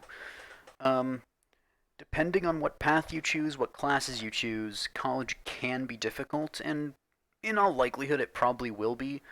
But especially if you get in a habit of doing your work on time in high school, it's a lot easier in college. Let me tell you, I did not have a habit of doing my work on time in college, or in high school. I slacked off a lot of stuff. I got by pretty well. I understood the material, so I was able to do well in the tests and get by. But if you don't get in the habit of turning in your work, it's going to be a whole lot more difficult to transition to college. So I would suggest, as long as you're doing your work on time, you're studying, you're being diligent about it, you're actually putting in effort, college becomes a lot easier. Not to say that it is easy, but that it's doable. It goes from being something that you have to mentally prepare for a lot to just something you have to do a lot of work for. And those are very different things, because if you're not used to doing work, then college, you have to adapt to college first by changing your mindset. And then you have to do a lot of work on top of that. But if you're already used to doing work, not as much of an issue. And then, of course, it does depend on what your major is. So, for instance, what I'm doing is mechanical engineering. So that's a very physics-based, math-based, science-based thing, and so there's a lot of work in that. Not as much of like a researching and stuff as like English for essays, but in terms of like each problem we do, we have to approach it in a certain way, do a certain number of steps, show a certain amount of work, and see which equations we need to have based on the equation, or based on the problem we're given. And so that's a lot of stuff to learn, and then you have to apply it a lot in homework, and they give you a lot of homework in those courses.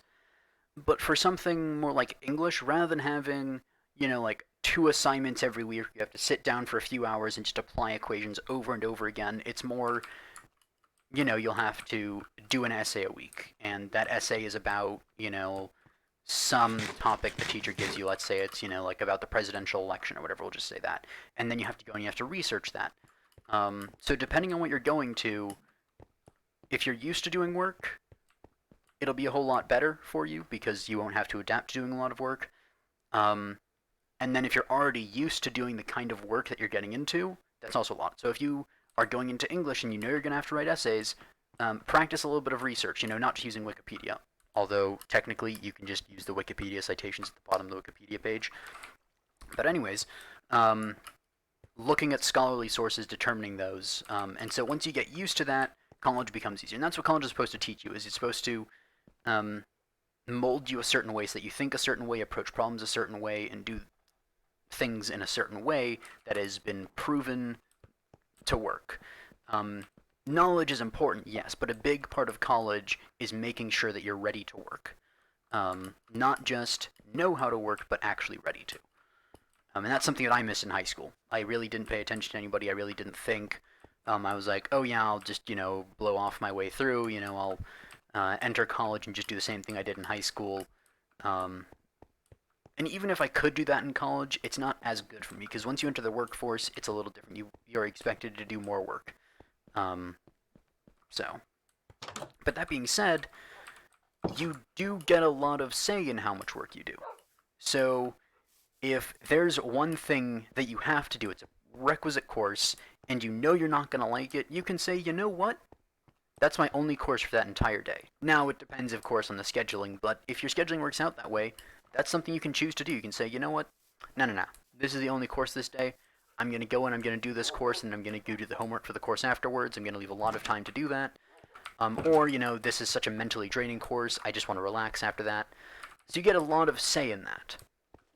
And as you get older in college, as you progress through the classes, your seniority increases. And what that means is that every single time you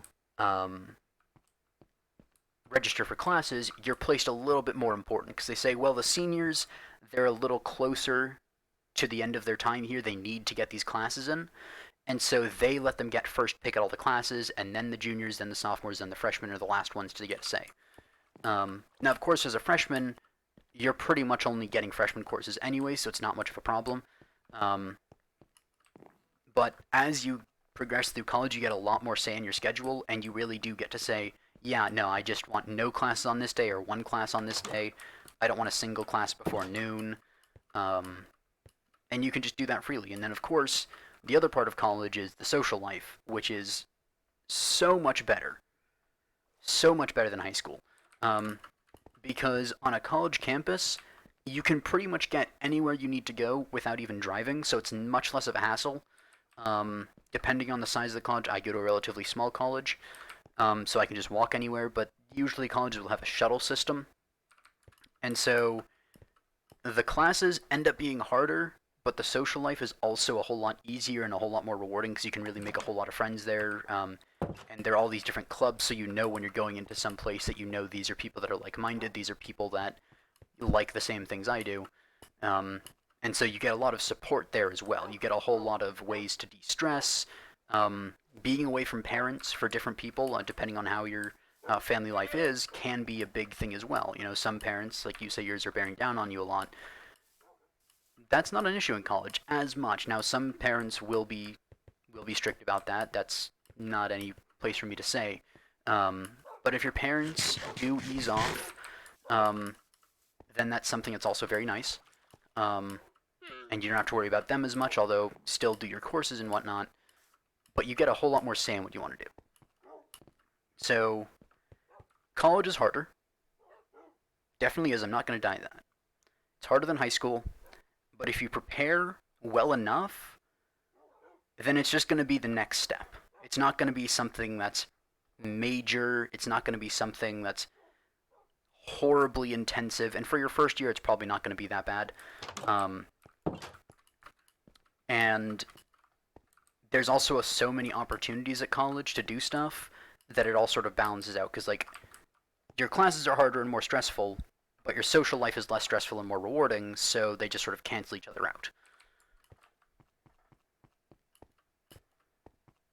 Although I would say don't go too overboard in the social life because I've been the person and I've seen the people that take like 10 clubs at once in college and they only are able to go to like two of them. Don't be the person that like try out a ton of clubs. Use your first week of college. It's a very magical time, by the way. First week of colleges. Use that time to go to a ton of different clubs, but don't commit to a ton of things because then that'll just stress you out as much as your classes. It's not the way to go. Trust me.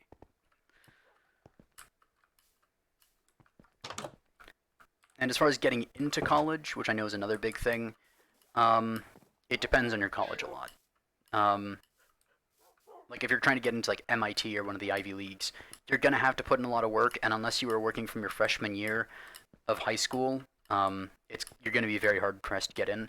But if you're not going for the top tier colleges, if you do pretty well, you get a decent SAT score, you do pretty well in your classes, you're gonna get in. Probably gonna get a scholarship as well. So that's nice.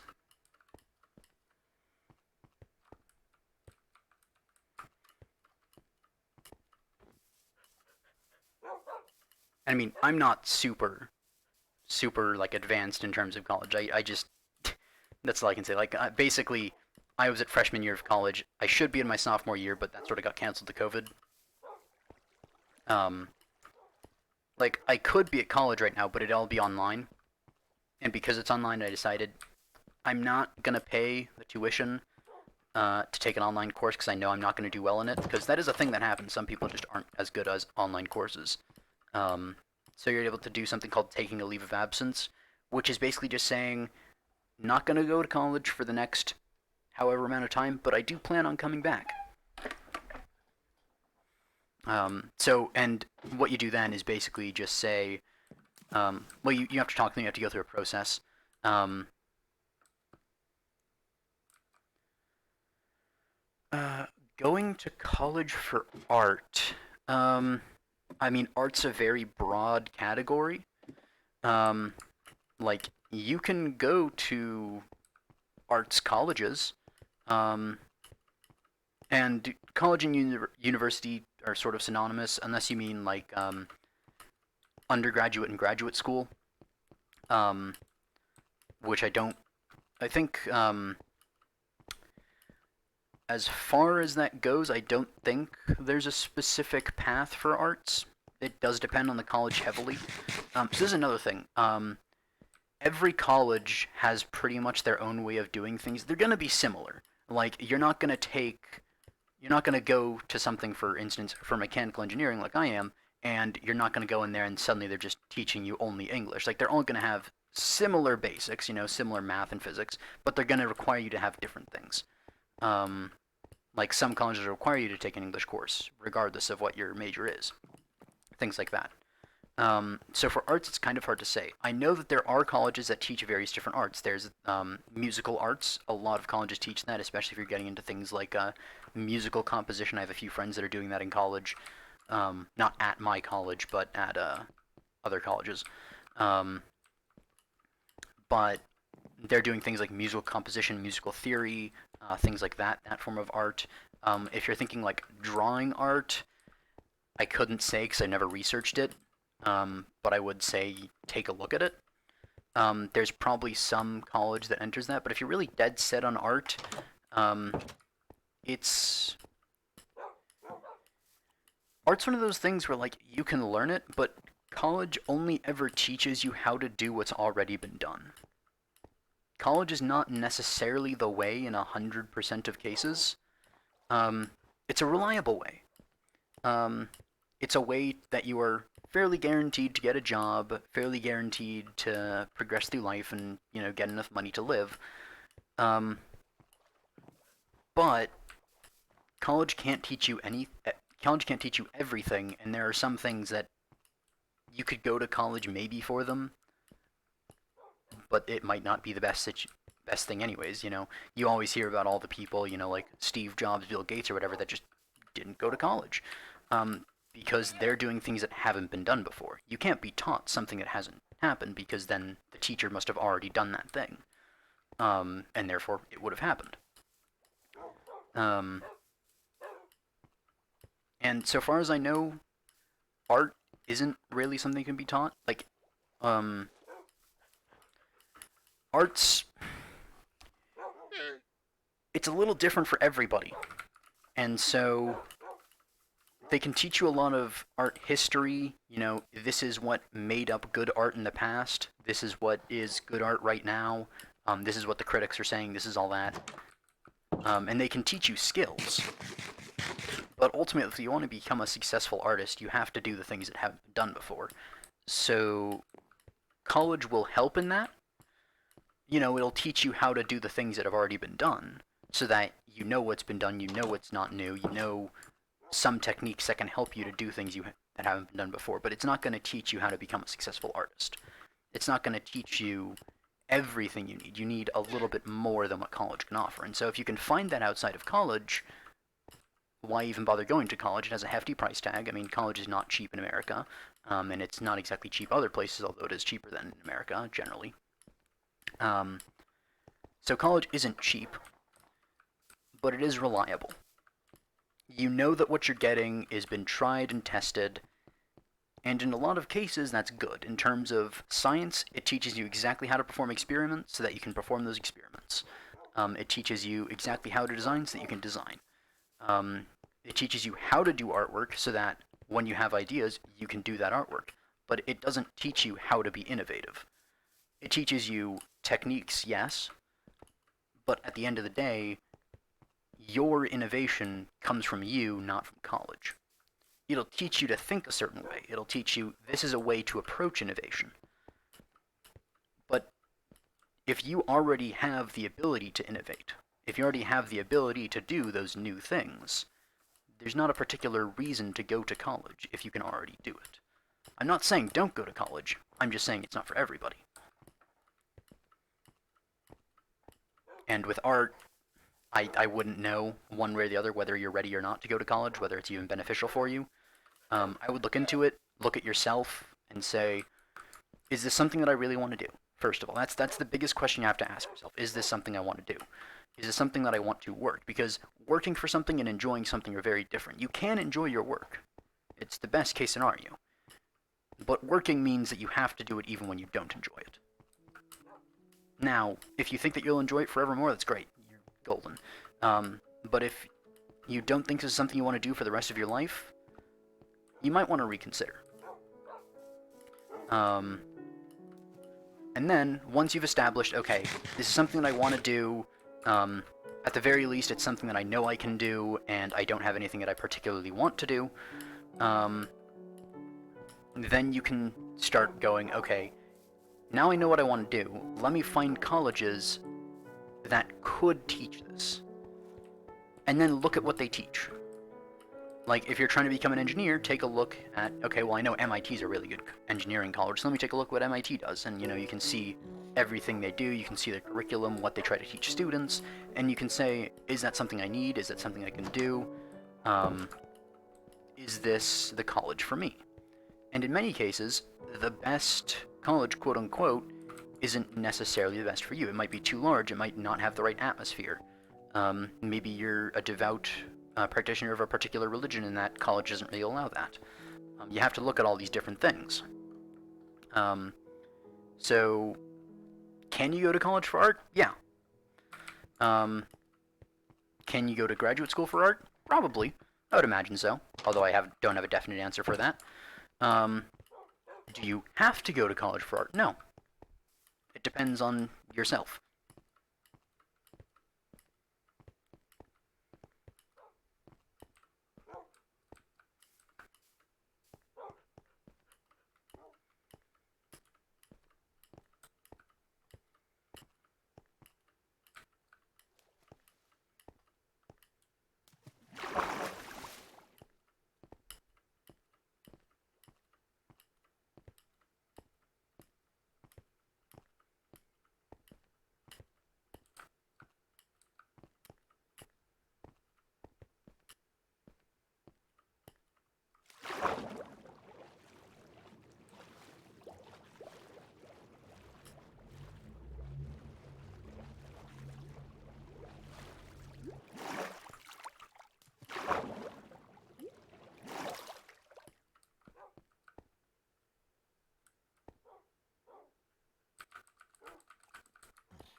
I wouldn't really say that you can't necessarily go to the big places. And I definitely wouldn't get in the mindset of just because you're from a place you can't go to places, because there are people from the middle of nowhere, or in fact, just not even just the middle of nowhere, but places that are completely impoverished, that manage to go to a lot of great places.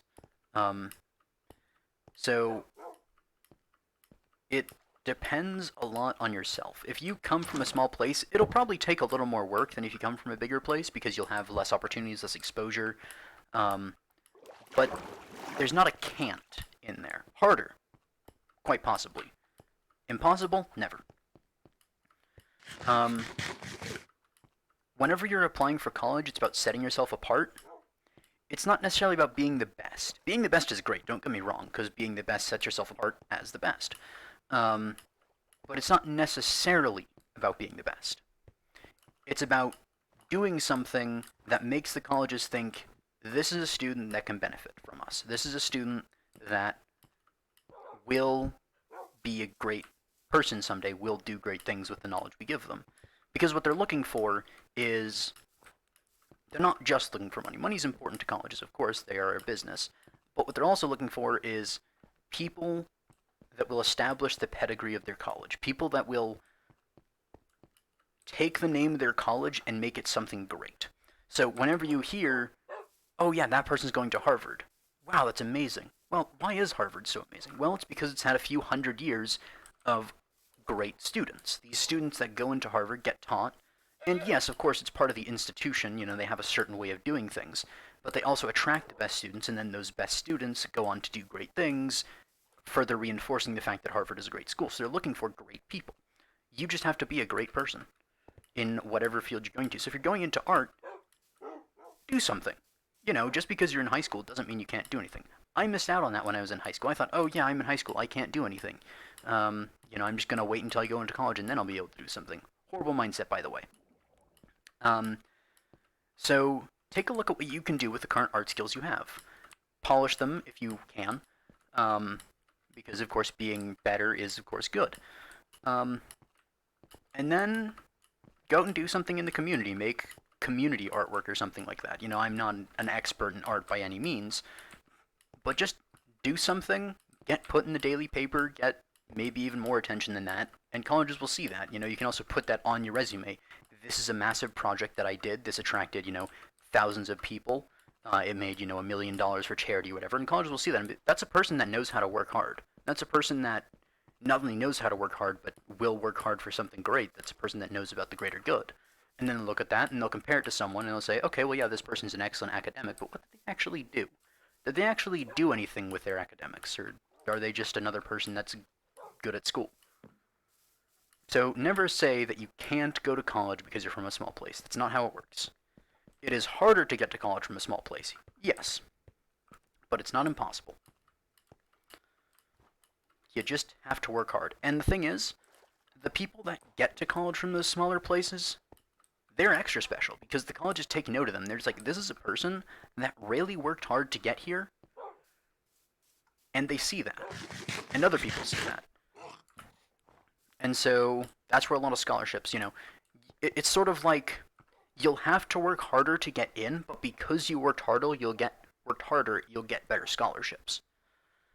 So like you'll have to do something to attract the attention of the college, but once the attention is attracted, that's a whole lot better for you. For me, I went to a fairly large-sized area. I had a lot of opportunities in high school. I was able to set myself apart because I took a lot of AP courses. I was able to do a lot of those, do pretty well on them, get pretty good results on the exams. Um, and I was also pretty active in the classes I took. Not necessarily outside of school as much, but inside of school, I was doing a lot. I was leading group projects and stuff like that, and the college saw that. And they said, this is a person who's a leader. This is a person who was able to work hard. Um, and that's what got the college to notice me. I wasn't the valedictorian. I was not even close to the valedictorian. But the college saw what I did in high school, and they said, this is what sets this person apart. And another thing, depending on your financial situation, I would look into this. Some colleges will waive the application fee. So there's an application fee for colleges between $25 to $100 depending on the college. I think the average is around $50. Um, but some colleges will waive that depending on financial status, depending on what you did in high school. I got a lot of colleges saw my SAT scores and AP scores, and they said this is a student we want, and so they said we will waive your application score. So if you can set yourself apart in that regard, you can take a look at all these colleges that want you, and you can apply to them for free. You don't have to pay for that, and that's just something you can do. Um, Apply to multiple colleges if you can. There's no reason not to apply to a lot of colleges if they're giving you the application for free, unless you really don't want to go there, of course. If you don't want to go to a college, there's no reason to apply for it, realistically. Although I would keep, one or two backups that, maybe it's not your dream school, but it's still a pretty good school. Something that you could get into, that you're reasonably sure of getting into. That way, even if you get denied from the colleges, you still don't have to wait a year to reapply to those. Just to cover your bases.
And another thing you can do to help your chances of getting into some of these bigger colleges is have genuine relationships with your teachers. Um, like, still respect them, of course. They are your superiors because they are your teachers and your elders. But, take the time after school to talk with them, to update them, um, to be genuine with them. Um, and then when you ask them for a recommendation letter, then when you ask them for a recommendation letter, then they'll be able to be genuine back to you, and they'll say, "This is a student that I honestly think is a good student. They're a good person." And I'm just saying I give good advice. I've been told I'm a pretty good speaker. It's I would say otherwise, but I've gotten it enough at this point that I can't really say I'm not. Even I don't know. Like, people say I'm a good speaker, but I'm not trying to be a good speaker. This is just sort of me saying stuff that this is what I think is the truth, and I guess it resonates with people. But yeah, anyway. So just be genuine with your teachers. Be honest with them. Um, I mean, you don't have to be sucking up to them, giving them apples after school. The old stereotype. But if you're gonna ask a recommendation letter from a teacher, you better be sure that they actually like you. Um, Better be sure that they're a person that you actually like and that they like you. Um, and that they know you. Because if you get a recommendation letter from a teacher that doesn't know you, maybe you had them 2 years ago, it'll look something like this. Student X was, they got good grades. Um, they got good grades. They did all right on the tests, and I would like to recommend them to the college. Because very rarely will the teacher ever say bad things in a recommendation letter. More often, what they'll say is, "I don't think I can give you a good recommendation letter."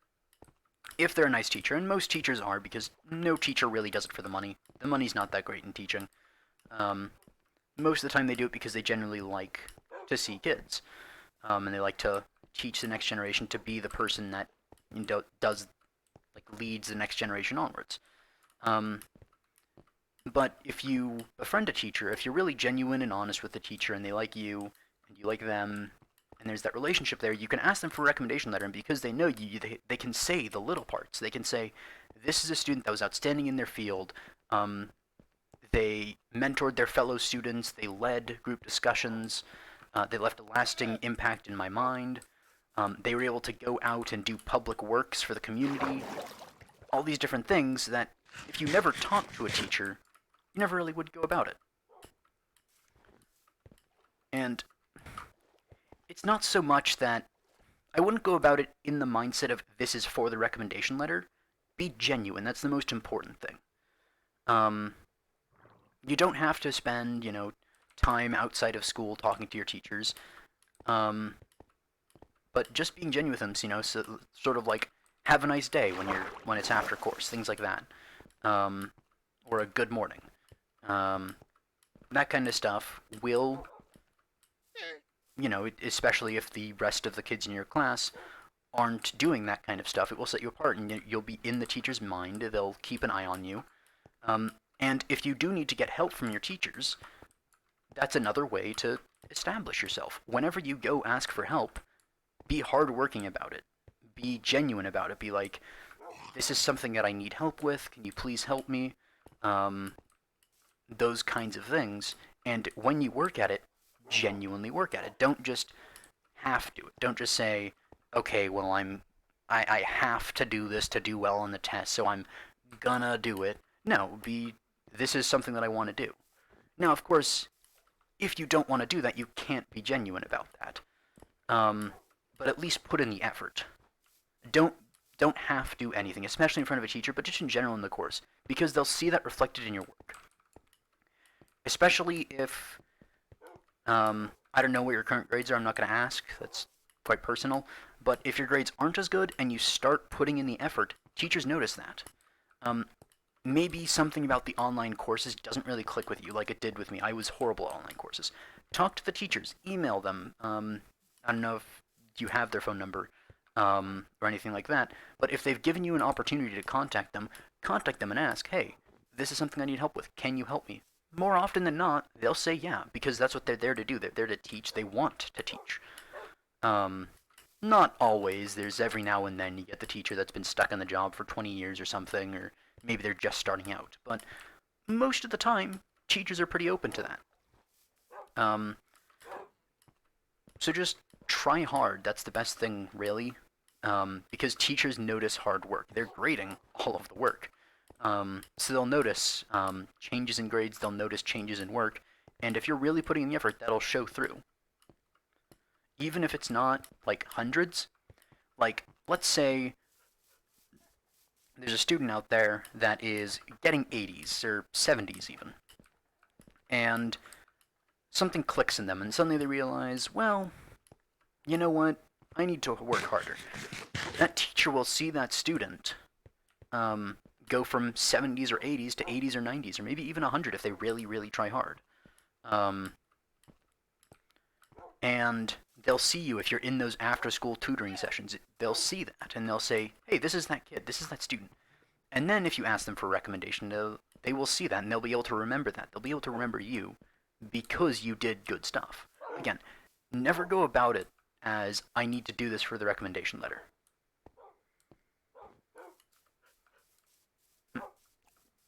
Again, grades are your thing.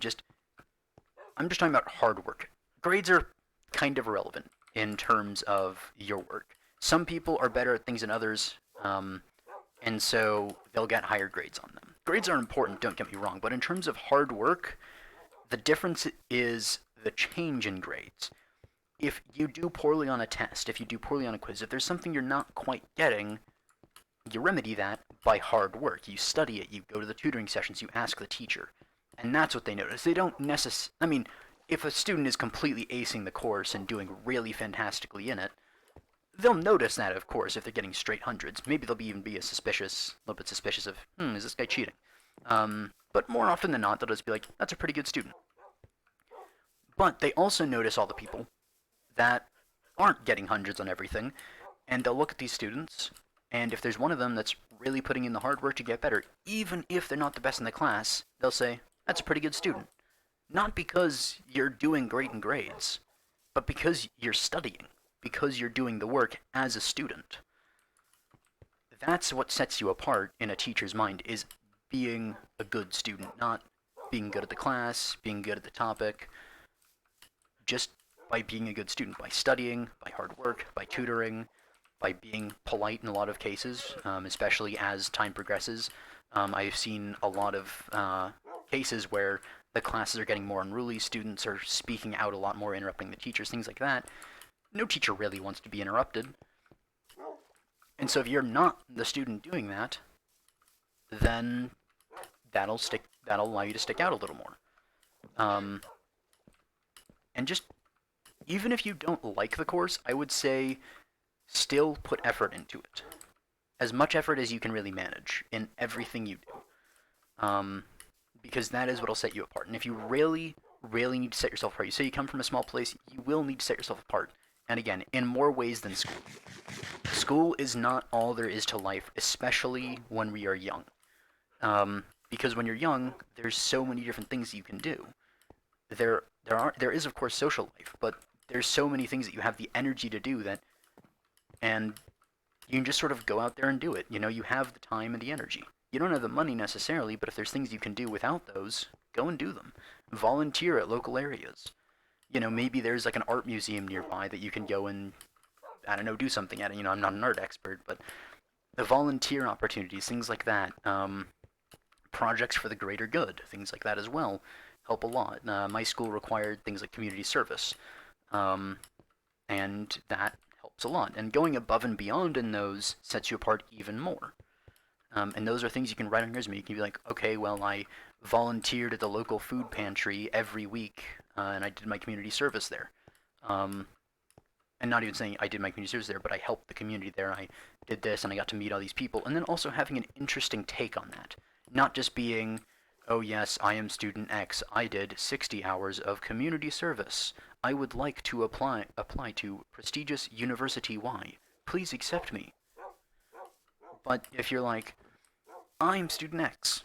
I would like to apply to University Y, and I did a lot of community service, and I really saw a lot of people there. And I was able to understand the people and talk with the people, and I got to know another side of life that I didn't know existed before.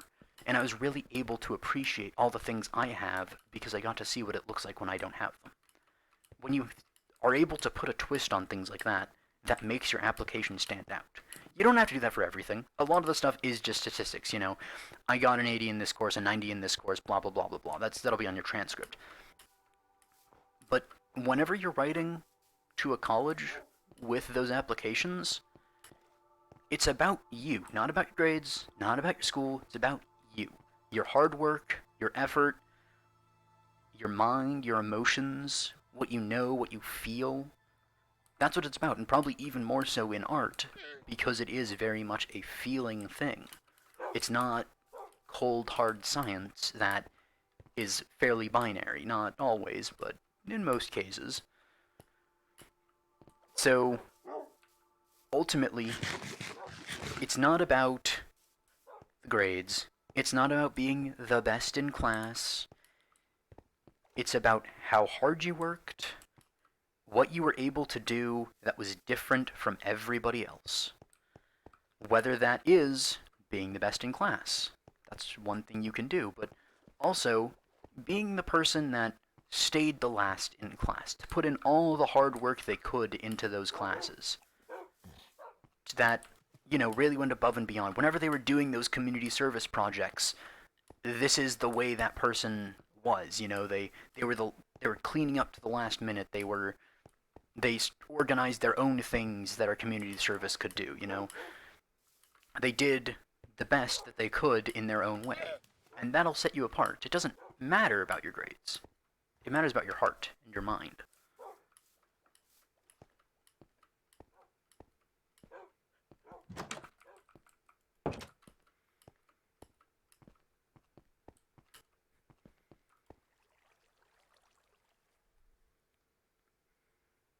Although again, let me say, grades will be important.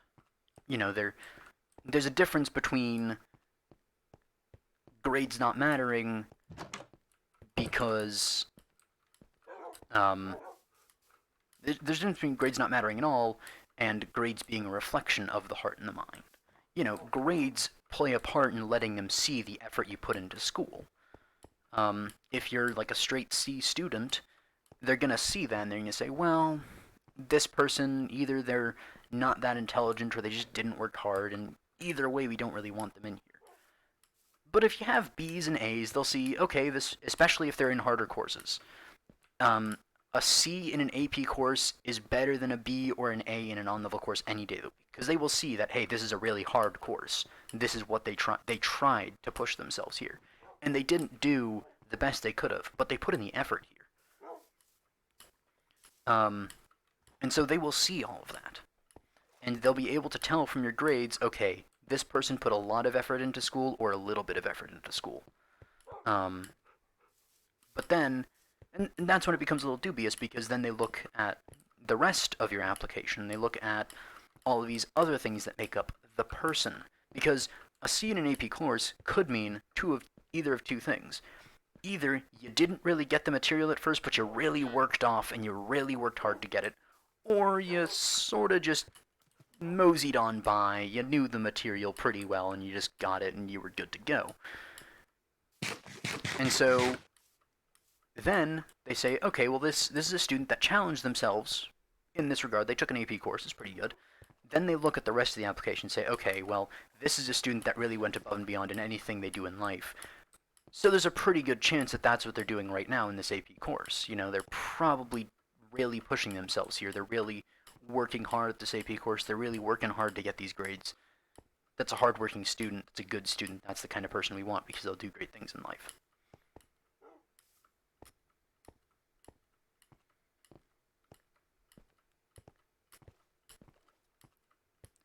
So that's the thing. When you have lower grades, you need to set yourself out as somebody that is hardworking, because they get the recommendation letters from your teachers, and even if you get a low grade in a course, they'll look at that, and then they'll look at the recommendation letter from that teacher who taught the course, or maybe it's a different course. They'll still be like, okay, this is a recommendation letter from a teacher. This is probably representative of what they are as a student. Um, and they'll look at that and they say, okay, this is a student that worked hard. And so long as you're working hard, the grades don't matter too much. Don't get me wrong, you should still try and pass the class. You should still do the best that you can, but as long as you're trying hard, that's going to set you apart regardless of what grade you get.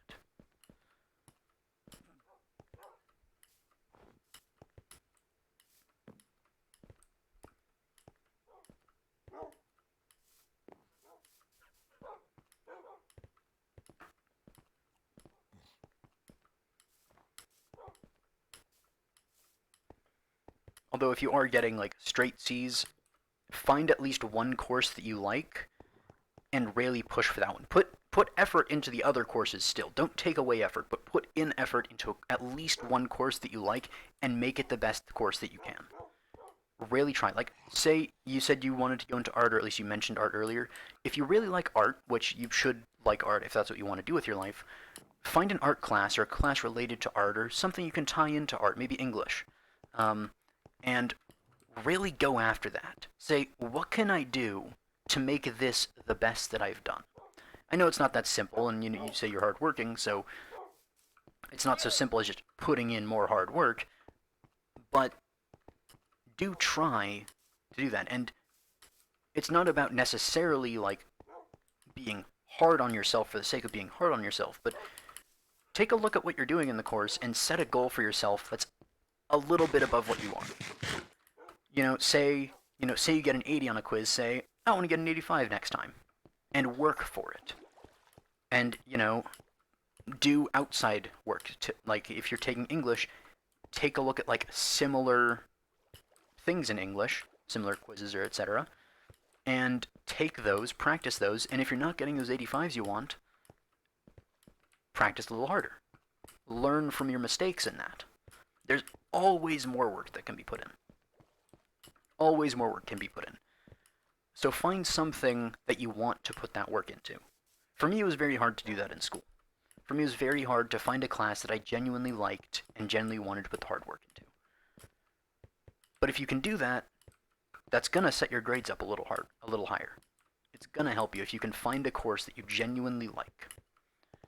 And then set a goal for yourself that is above what you are currently capable of, or currently what you are currently achieving, so that you can work towards it.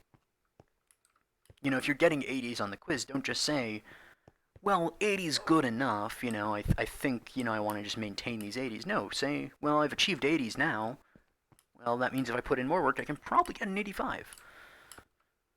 Or around that.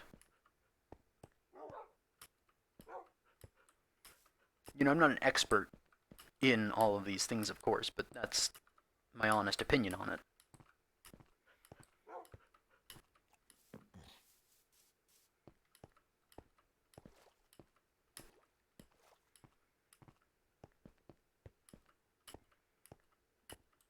And again, going back to the other thing, a lot of teachers will respect you for your hard work. So if you're going and you're emailing them, can I get help with this? A lot of the time they will respect that and they'll say, yeah, I can give you a little bit of help on this. This is a different way to approach this problem. This is the way I do it. Or, maybe you didn't quite understand something in class. Do you want to go over it? Not every teacher will be like that. There are some teachers that don't want to do that. But it doesn't hurt to try. If you're trying to improve yourself, then that's the best thing you can do.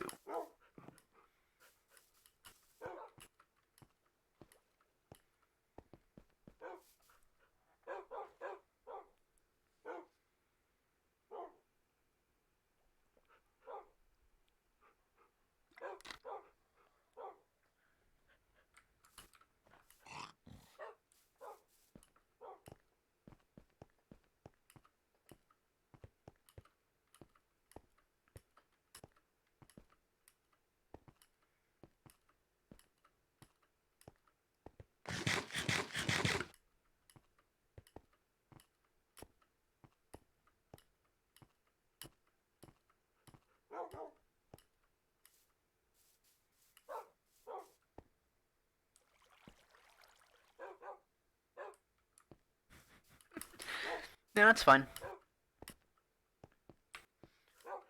Again, I really do enjoy talking. Like, there's nothing else that I really have to do. I was planning on ending the stream, but if I really have to go, then I just say, hey, I'm sorry, but I do have to go, but I don't have to go. So it's really fun.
Yeah, no, it's fine. Like I said, it's one of the best parts about being a small streamer is that I actually get to talk to people. And I actually don't usually talk to people a lot. Usually I'm pretty introverted, but it is nice to talk to people. And, if there's somebody that I can help by giving a few words of encouragement, giving my honest opinion on how to approach life, then, I mean, what else am I going to do other than do that?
Right now I am repairing an ice bridge so that I can use it better in the future. So I'm replacing ice with packed ice so that it doesn't melt.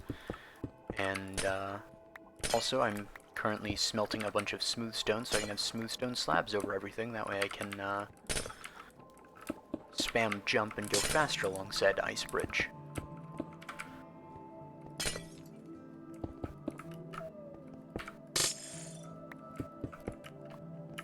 And I'm also talking with the chat.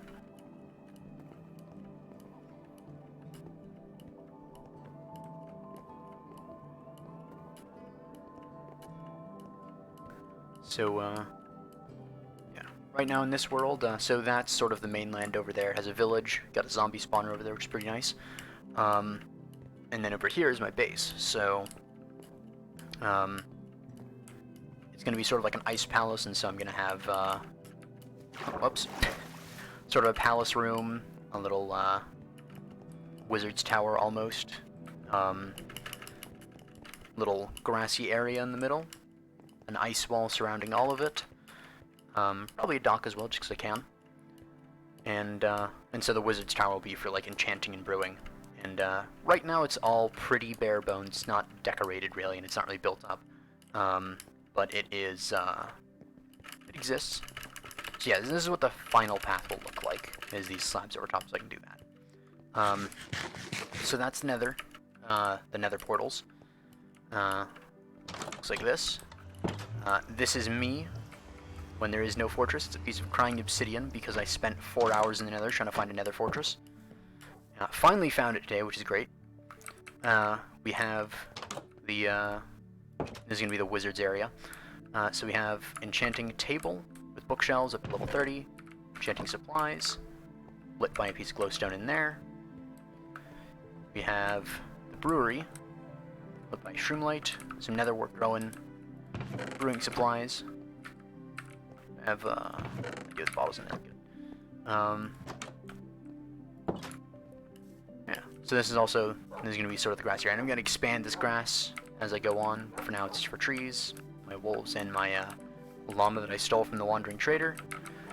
This is a bunch of banners. So my old base within a village that got raided, I left about 4 waves into the raid because I almost died, and I figured I didn't want to stick around. Then we enter the base. We have my first real set of armor that I used for a while, basically just protection 1 iron. Storage room. Sort of like mob drops and plants, blocks, miscellaneous, valuables, and ice, snow, and sea lanterns, and glass. Right now these are all of the stone that I am making, and smooth stone as well. I'm just gonna put a bunch in there. Smooth slabs. Then we keep going on. We have this is right now my bedroom. I have a jukebox, got a bed. Later on, this will be turned into some sort of a game room or a grassy area. We can go down into my mine. This also looks underwater, so I can go out there. I've already raided that. Got a treasure map from it, which I found. And then we got the strip mine, which took me like 2 hours to find diamonds, because my luck, as you can tell in this series from the Nether Fortress, is pretty horrible. But I am persevering. Yeah. So, the plan for this will basically be, so, ice palace here, going all the way up, glass windows, things like that. This will be made into a tower at some point. For now, it's just sort of like an observatory. There will be a wall going across here. This will be a ramp onto the wall. Over there will be a dock. And the wall will continue around there. And that'll be sort of my intermediate base. And once I've sort of completed this, I'm going to start... I'm also going to work on, of course, beating the game. I haven't beaten the Ender Dragon, haven't gone to the end, anything like that yet. Of course, like I said, I just found the Nether Fortress today. Yeah, no problem. And so the future of the base, though, will be that I will be making a series of glass domes. Of course, I'll be decorating this base as well, but the final base, the final project really for this world, is a series of glass domes that each have their own theme. So the first one, the main one, will be based around an ocean monument, which is about 200 blocks that way, and one of the reasons why I'm based here. Um, and so, anyways, so that the first one will be an ocean monument, um, and then there'll be like a savanna biome one and nether biome one, probably one for each of the nether biomes, different things like that. I'll probably work my way on getting a bunch of like animals into each of those, um, and that'll be pretty fun, I think. Um, I haven't really heard anybody say that my voice is good. I've heard people say that my speaking is good, um, but I don't think I've actually heard people say that my voice is good. But thanks.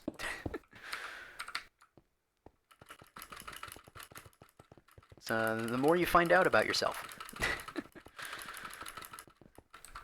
But yeah, so the I'll have a series of glass domes that'll be underwater. I might actually go up into the sky. I might make like the nether one below and the heaven one above, or something like that. If I make a heaven one, or maybe it'll be like an end one and something like that. But yeah, so there's an ocean monument just over there. I don't know if you can quite see it from there, but yeah, you can kind of see it where those little gaps are. Those are the pillars of the monument. But anyways, so series of glass domes, and then I will also dome over this one.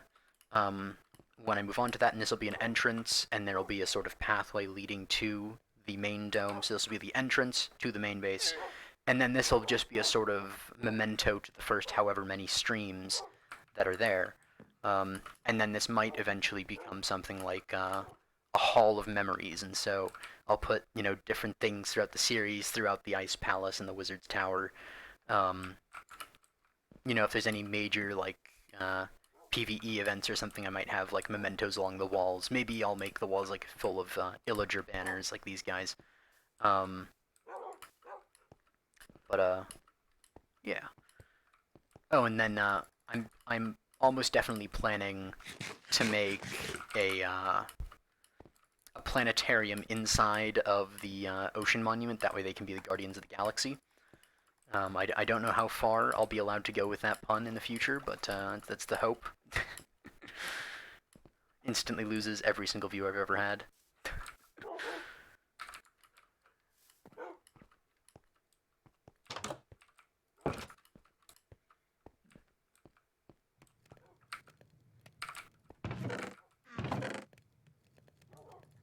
It had all that smooth stone in there.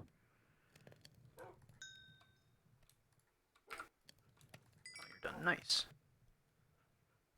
Okay, that's entirely too much. There we go.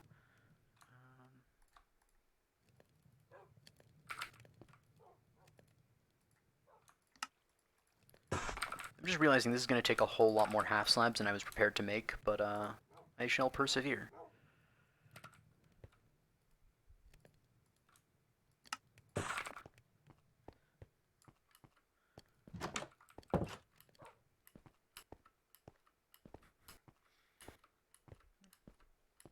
Although I will say, during the 4 hours in the Nether, my voice gradually got. Yeah, I'm in hardcore mode.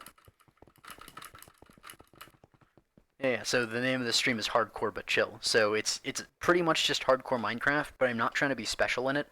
Like, I know the glass dome idea really isn't original. People have probably done it before. Um, I'm just trying to be myself playing Minecraft, and if anybody wants to tune in, they can tune in. Um, I basically had the idea. I was watching a whole lot of people play Minecraft, and I was like, you know what? I kind of want to play some Minecraft. So I went and I played some Minecraft. And I said to myself, well, if I'm going to be building, I might as well just take it the extra mile. I'll go ahead and make it a hardcore world. Why not? Might as well while I'm at it. And then I decided as well that I would stream it just because. Mainly actually so I would actually keep on the world, because what would probably happen if I wasn't streaming and in hardcore is that after a week I'd be, you know what, that was fun and all, but like, what if I don't wanna? And then I would just stop playing. And I didn't want that to happen. I wanted this to continue on for a long time. It'd be a great thing that happened. So yeah, hardcore, but chill, because I'm not really trying to be speedy at it, I'm not trying to be the best at it. I'm just trying to be chill about it.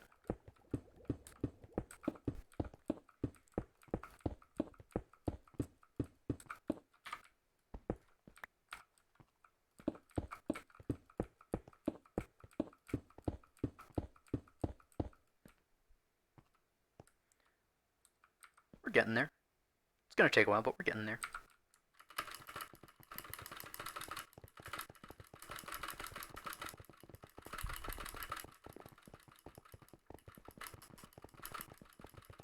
So much faster.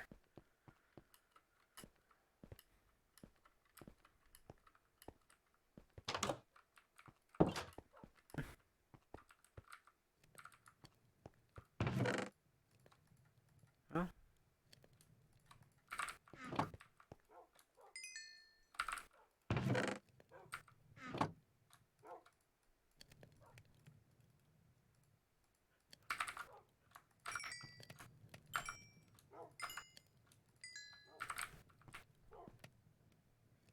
got any pets? Oh yeah, saw a few of them out there probably earlier. I have a small army of dogs and a llama. This llama that I stole from the wandering trader. Basically what happened is the wandering trader got too far away from the llama somehow. I think he like fell into a pond or something. Um, and then the lead broke, so I was able to take it away, tame it, and just take it.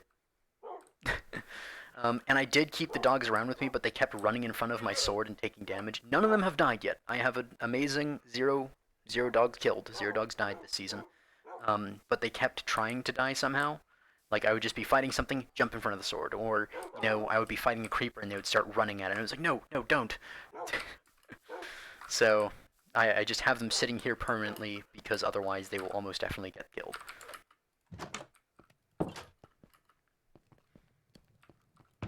Definitely gonna have more pets later on, but for now the main goal was basically get situated. Like I finally have diamond armor, not enchant except the chestplate because when I was going to the Nether I had a pretty decent gold one. Yeah, I said that I didn't want a bunch of stuff to die, and I didn't allow a bunch of stuff to die. It was although they did make fighting significantly easier. I will give them that. There was no downside to them fighting. They were very good at fighting. Aside from the whole friendly fire thing, but aside from that.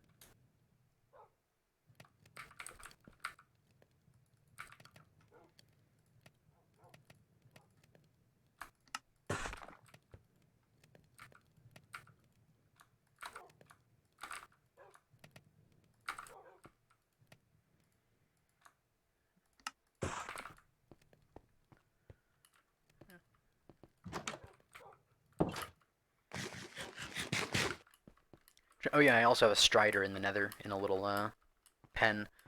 I haven't gotten a name tag, so I can't name tag him yet, but at some point I will name him. I don't know what I'm gonna name him, but basically for 2 of the hours I was searching for a Nether fortress, I was on a single strider going through the Nether, and we saw some tough times through. Oh boy. There was one time when I don't know how, but the pigmen got angry at me, and they started just jumping off the ledges of the lava lake we were going on, and we got out of there super fast. So now we go like this. I almost want to make this also the stone, but I don't think I'll quite do that. So down this side, I guess. And I'll make it a little harder to miss the jump. Are we lined up? Yeah, we are lined up. Cool.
Ooh. So this bridge is the main link between me and the mainland. And I'm about 2,000 blocks away from spawn.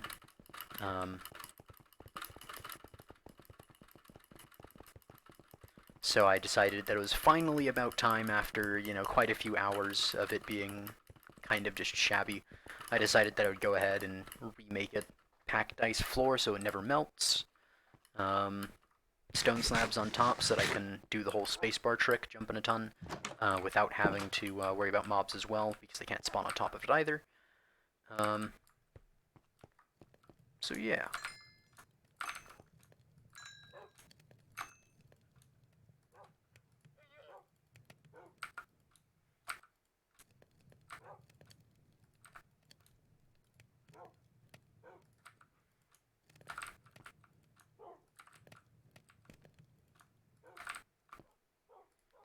I should be approaching the end of the bridge fairly soon.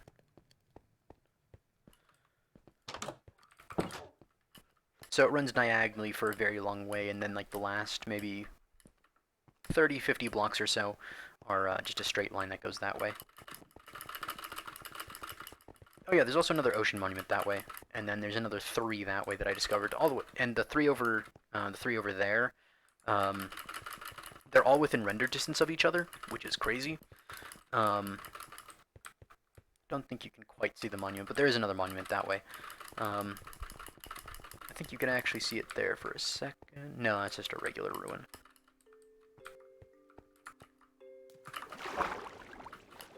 So, let me actually see what this ruin's like. Okay, so yeah, you can see the monument all the way over there in the distance.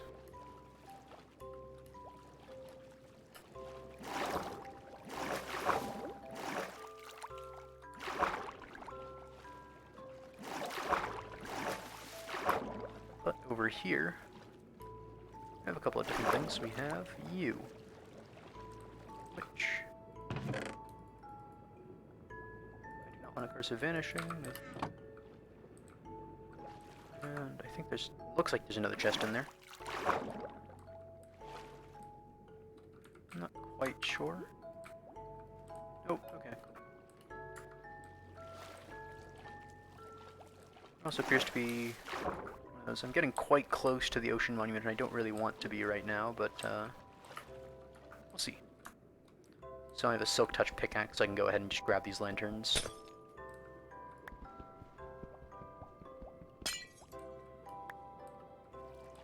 Although I probably should grab them first after grabbing the loot that's inside of here. Unbreaking 3, really like that book. Now we just get out. Now we just get out. That was a little scary there for a second when I couldn't find the hole that I entered through, but ocean monument. Anyways, back to bridging. I was hoping I'd find another treasure map that would make 3 for this series, but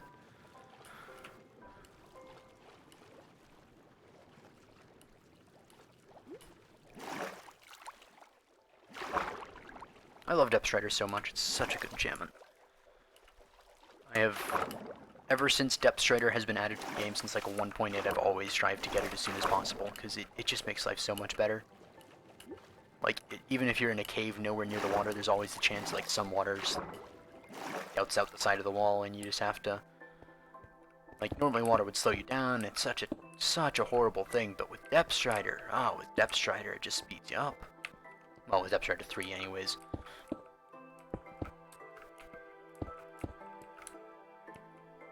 Okay, so this one is 3 wide here, I see. I was like, something's off about this. Yeah, there we go. Have one more set of 3, and then we move on to the 2s.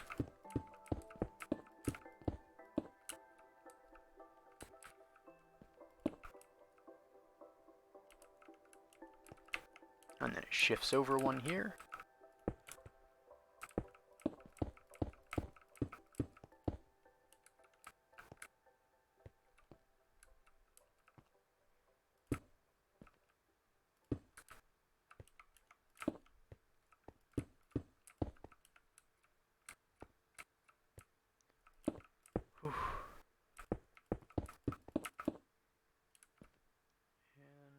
still not at the... We can't even see the part where it straightens out yet.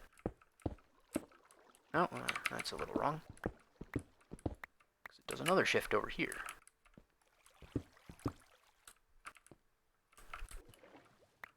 I was really just making this bridge as I went along, so it's not exactly super good.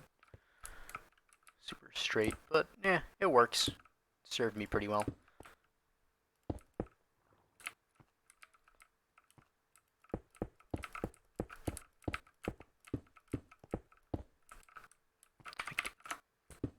Mess it up again.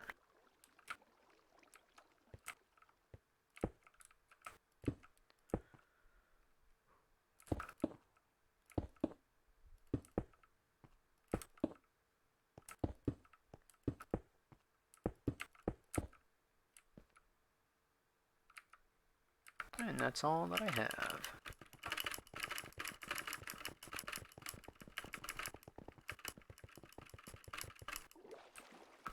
Hit the wall there for a second.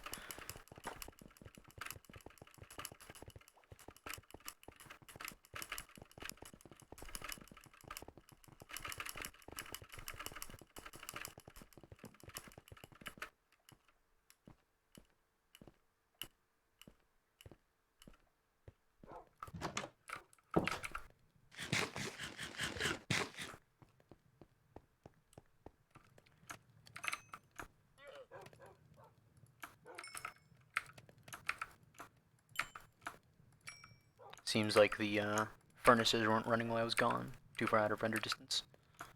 Oh well. Kinda wish you could put smooth stone into the blast furnace. Would make this a whole lot faster.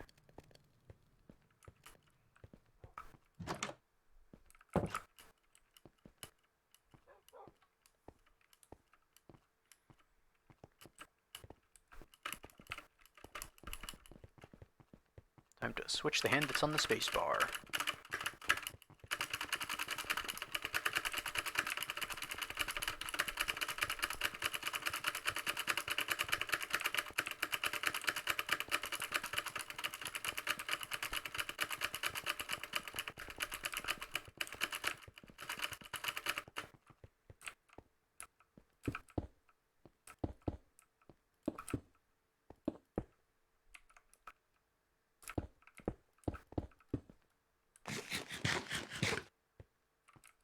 Just make sure I got this right.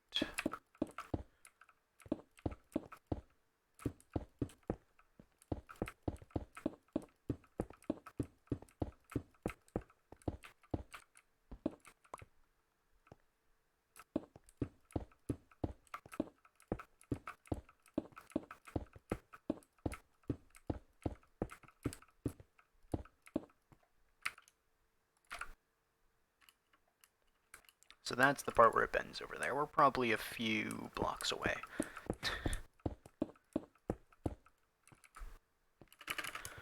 Oh, I'm gonna have to do this in the nether at some point too.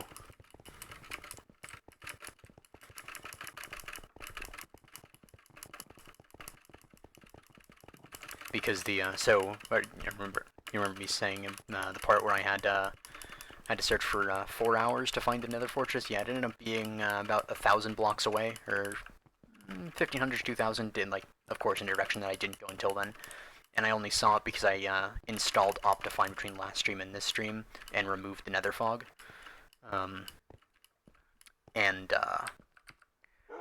Yeah, so I had to, like, dig a tunnel through the nether, so I have to go and I'm gonna have to ice over that at some point, revamp the way up to it, because right now it's like the jankiest stairway that spirals up to this. It's horrible. I'm gonna need to make a proper nether hub and all that good stuff.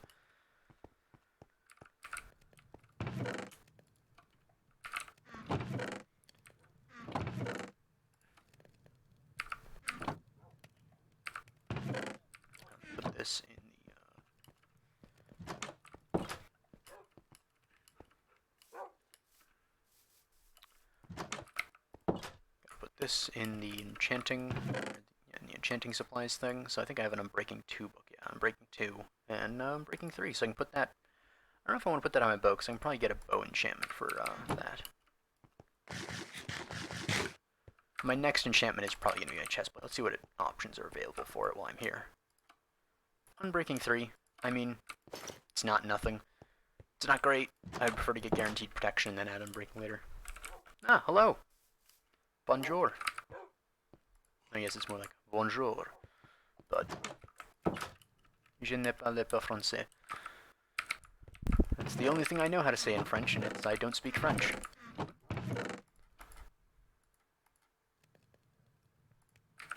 Or I guess it's more je ne parle pas français. But I am not an expert.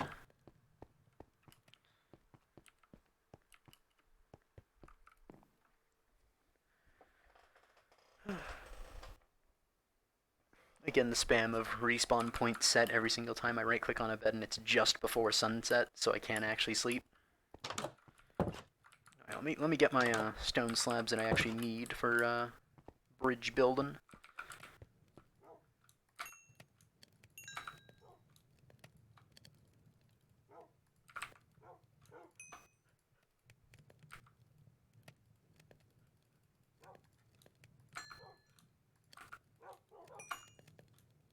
And that wasted sufficient amounts of time so that I can properly turn all of these into smooth stone slabs.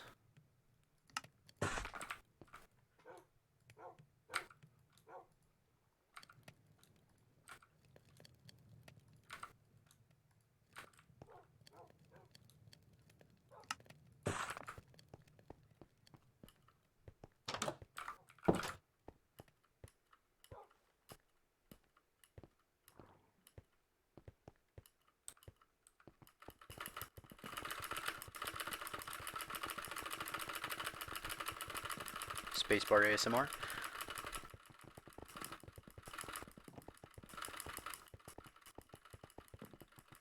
A little bit of pinball in there.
Ooh, a trident.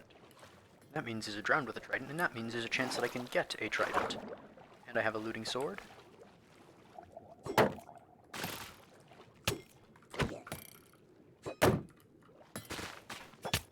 Darn kelp is saving him. Yes! Yes! Huzzah! We did it. It has 10 durability left, but we have it. Maybe later on I can get mending or something.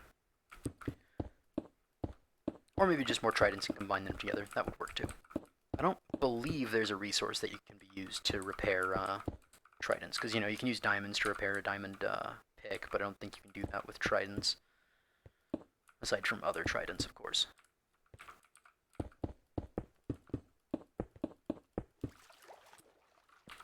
Oh, yeah, I went a little too far there. That goes over here like this. And then this just goes straight to the village.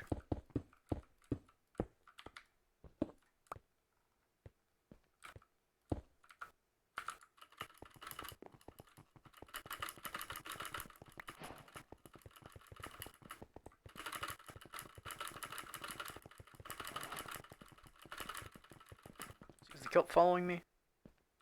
Not fast enough, okay. Would have been kind of funny if I just turned around and picked the kelp back up.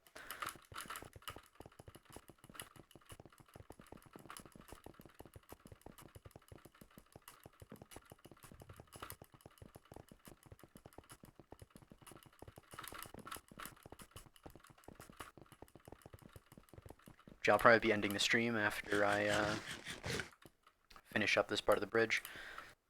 It's possible that I stream tomorrow. It'll probably be fairly early in the afternoon for me, so about 2 or 3 central-ish.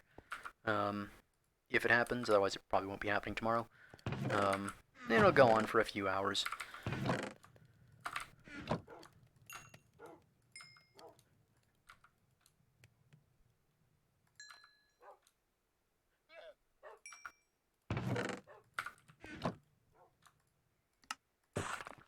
Stack enough, it should be. I'm on the straight section, which means I'm very, very close to the end. And also the main reason that I'm going for the these stone slabs, the smooth stone slabs, rather than the regular stone slabs, is because I am still an old Minecraft gamer at heart, and the new stone slabs that are just the regular stone texture rather than this texture are just, they just look wrong. Like, after so long of seeing stone slabs being this kind of thing, it just feels off. So I'll go to all the extra effort of smelting everything an additional time just to avoid that.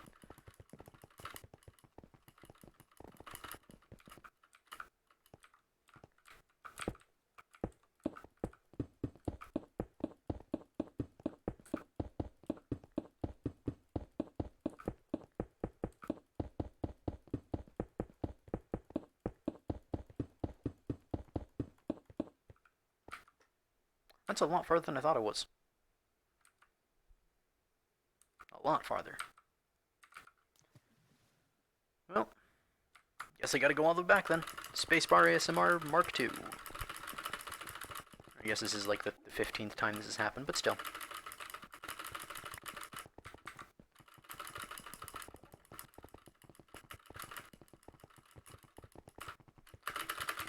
Hand switch.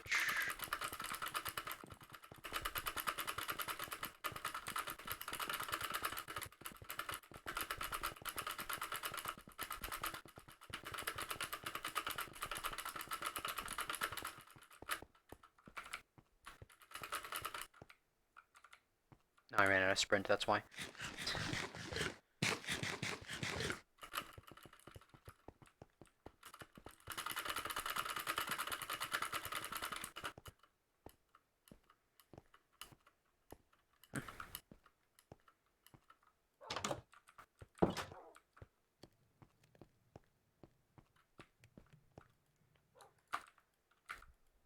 Oh, that was pretty much the last of the smooth stone. Okay, well, this should be enough this time, right? I'm gonna chop some more wood while I'm at it, I guess. Also put the trident up. I just realized I can make an e-chest now and take that with me. Although I think I need a little bit more obsidian for it, but still, it is an option. Let me, you're separate from the rest, so your leaves will actually decay. Get down. You can hear the snow, sound of the snow falling off of it as the leaves decay.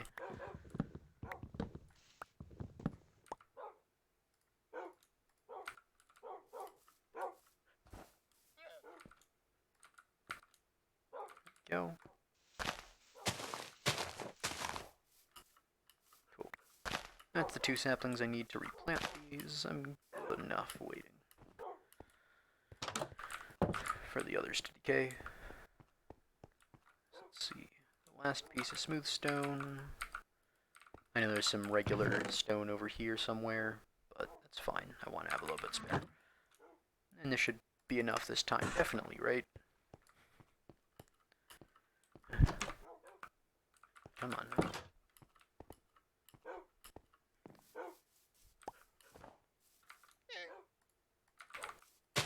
That's where the enchanting table used to be before I moved it in there.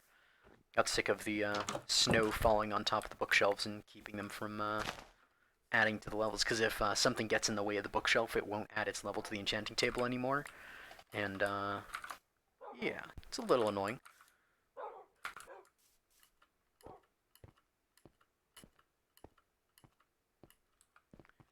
And this should be the final one.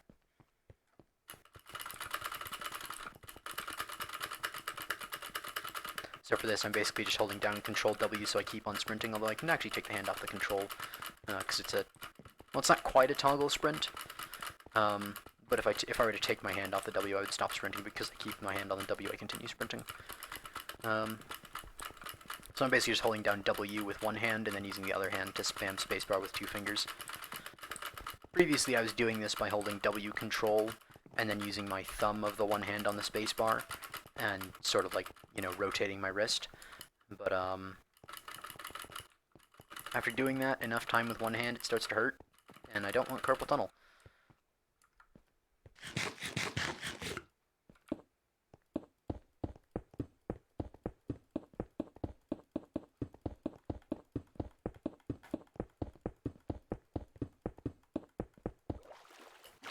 Yes. Okay, good. And there we go. We have a nice little tongue on the end here so we can get inside of the little tunnel easily. Yes, respawn point set. Yes, I know. There we go. So the bridge is now complete. I was actually going to end the stream like 2 hours earlier, but then a viewer asked a question, and of course I answered it. And then I got to building the bridge, and that continued.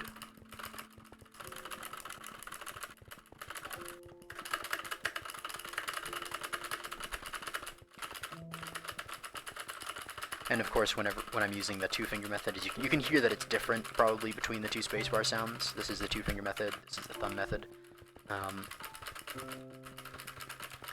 But I also, you know, whenever those turns come up, because I don't have a hand on the mouse, I use the A and D keys just to shift me along those sections where it's not quite straight. Oh, and of course I just fall there. That's, yeah. Oh! Bridge is done, so I can get to the mainland. Speedy, quick at any time, not gonna melt because it's packed ice, even though there are torches on it. And of course, I can use the spacebar trick whenever because I have these slabs on top. Now, of course, regular sprint jumping is going to be worse now because it's the things above it. But the spam spacebar method is far superior. Very quick. Although, I guess I could also boat down there. I hear boats are very quick once they actually get on ice. Well, they take like a sec to get going, and then they get going, and they get going, and then they get really fast. I think it's one of the fastest modes of transportation is boat on ice. After a certain point, you know, it has to warm up first, but after that warm up, it becomes the fastest. It's like 40 blocks a second or something crazy like that. Yeah. I was gonna say let's try it out, but no. The stream has reached pretty much the 5-hour mark. Said I was gonna end it at like 3-hour mark. Sometimes you just can't stop playing Minecraft, though. It's pretty fun. So thank y'all for tuning in. Whether you're here at the end or not, thank you. If you're tuning into the VOD and you're just catching parts, thank you as well. That's all I gotta say, really. If you got anything to spare at the end of the stream, anything you want to say, I'll be, you know, looking at the chat for a couple minutes, even though the stream is over, just for the delay to catch up and whatnot. But thank y'all. Hope y'all have a good one. See you around.